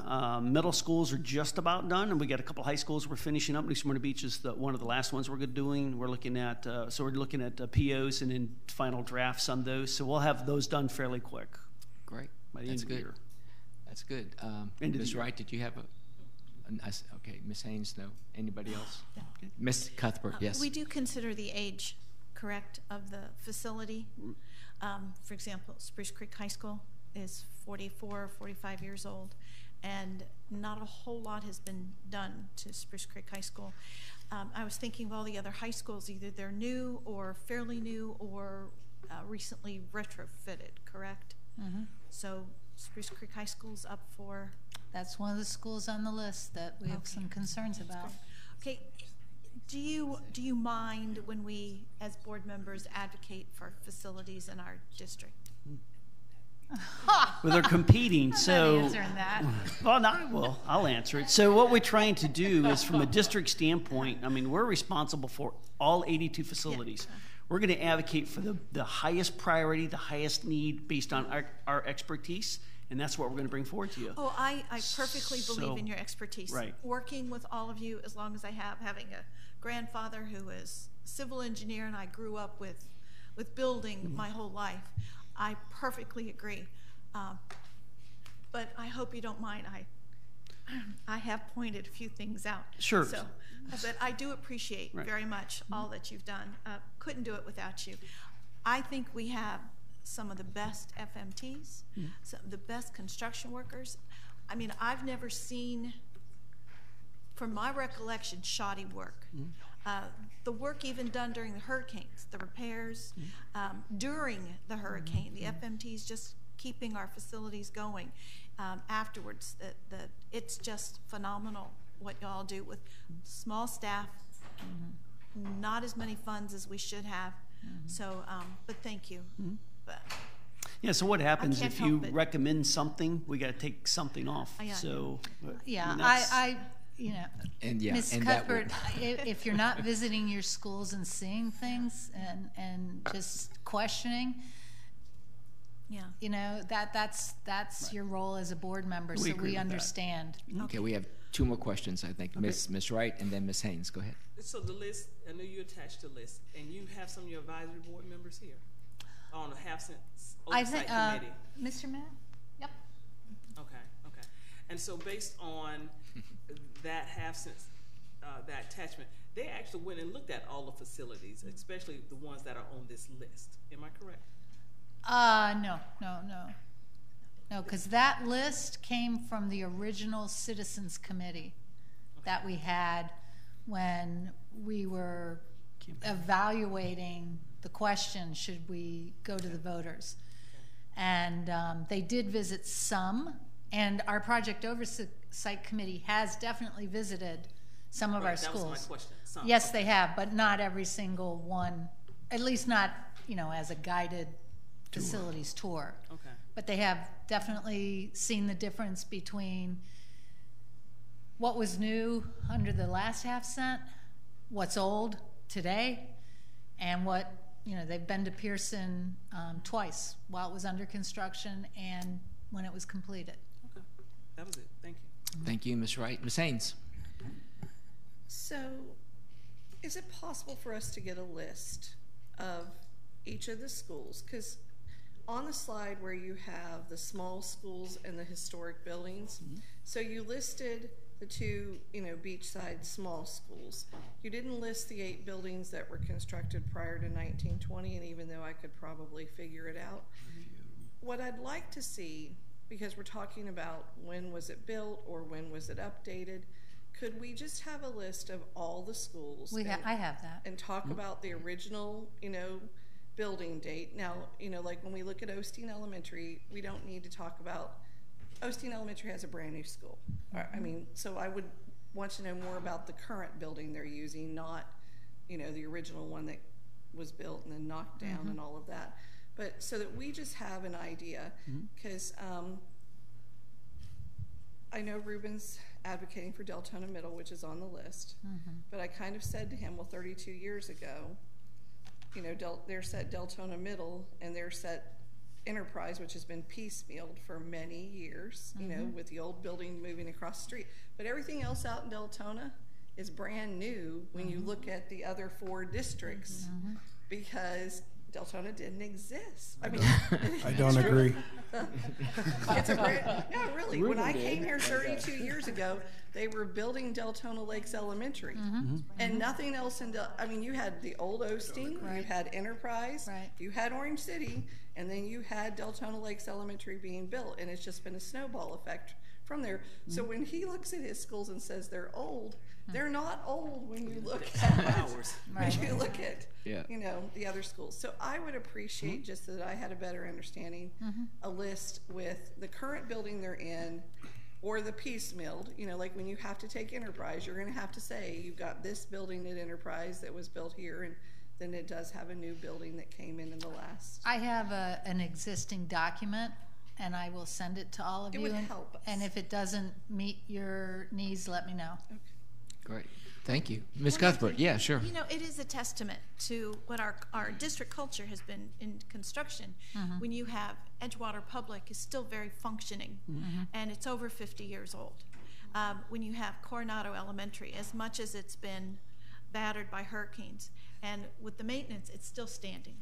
And you took us on a tour of Pearson Elementary on Friday. I mean, it's a gem. It's an absolute gem in our district. So there's so much to be grateful for. But then, of course, in my district, I think I have, not including my 2 charter schools, I have 12 schools, 4 of whom are over 50 years old and 2 very close to it. So that's one third of my group. So it's very important that we maintain, and it does show in a lot of our schools we have been maintaining. So thank you for that. Thank you. Any other questions? Well, this has been very enlightening, as always, when Ms. Morrissey and Mr. Aiken present in front of us. Uh-oh.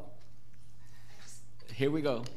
I was able to find that information. Deb Muller, Chief Financial Officer. Thank you, Ms. Muller, for coming forward. I didn't expect to see you till this afternoon, but thank you for researching Just that. to give you a quick, and I don't have it broken out by what the COPS bonds did finance. I could certainly get that information for you, but as of 18-19, we have $305 million outstanding, and it does go to 2032. The sales tax revenue bonds, the ones we borrowed for the current referendum, we have a $45 million balance as of 2018-19. And those go through 2032. The sales tax bonds are paid off at the end of the referendum. You're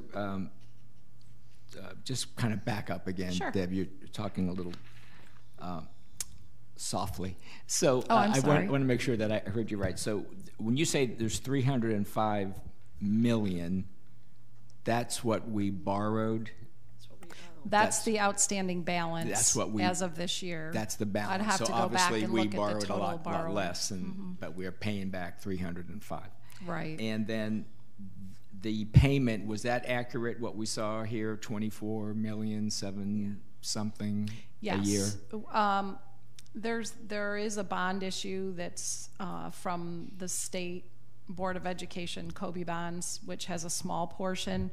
In 18-19, we pay $350,000, but those are done in 2023. So we have 2 more payments that are $350,000, $225,000, then they shrink down to $44,000 a year. So that's a small portion. But anyway, $350,000 this year, and then our sales tax revenue bonds are about $3.2 million per year, and then the COPS are about $21.4 million.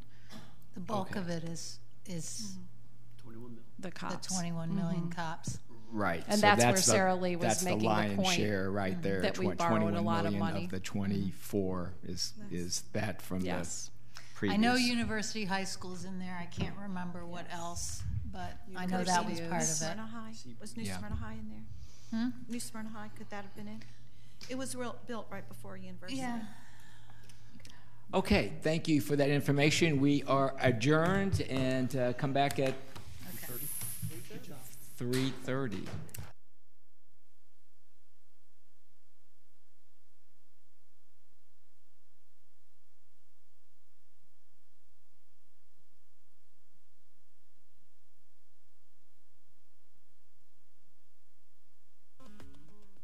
Chandler Power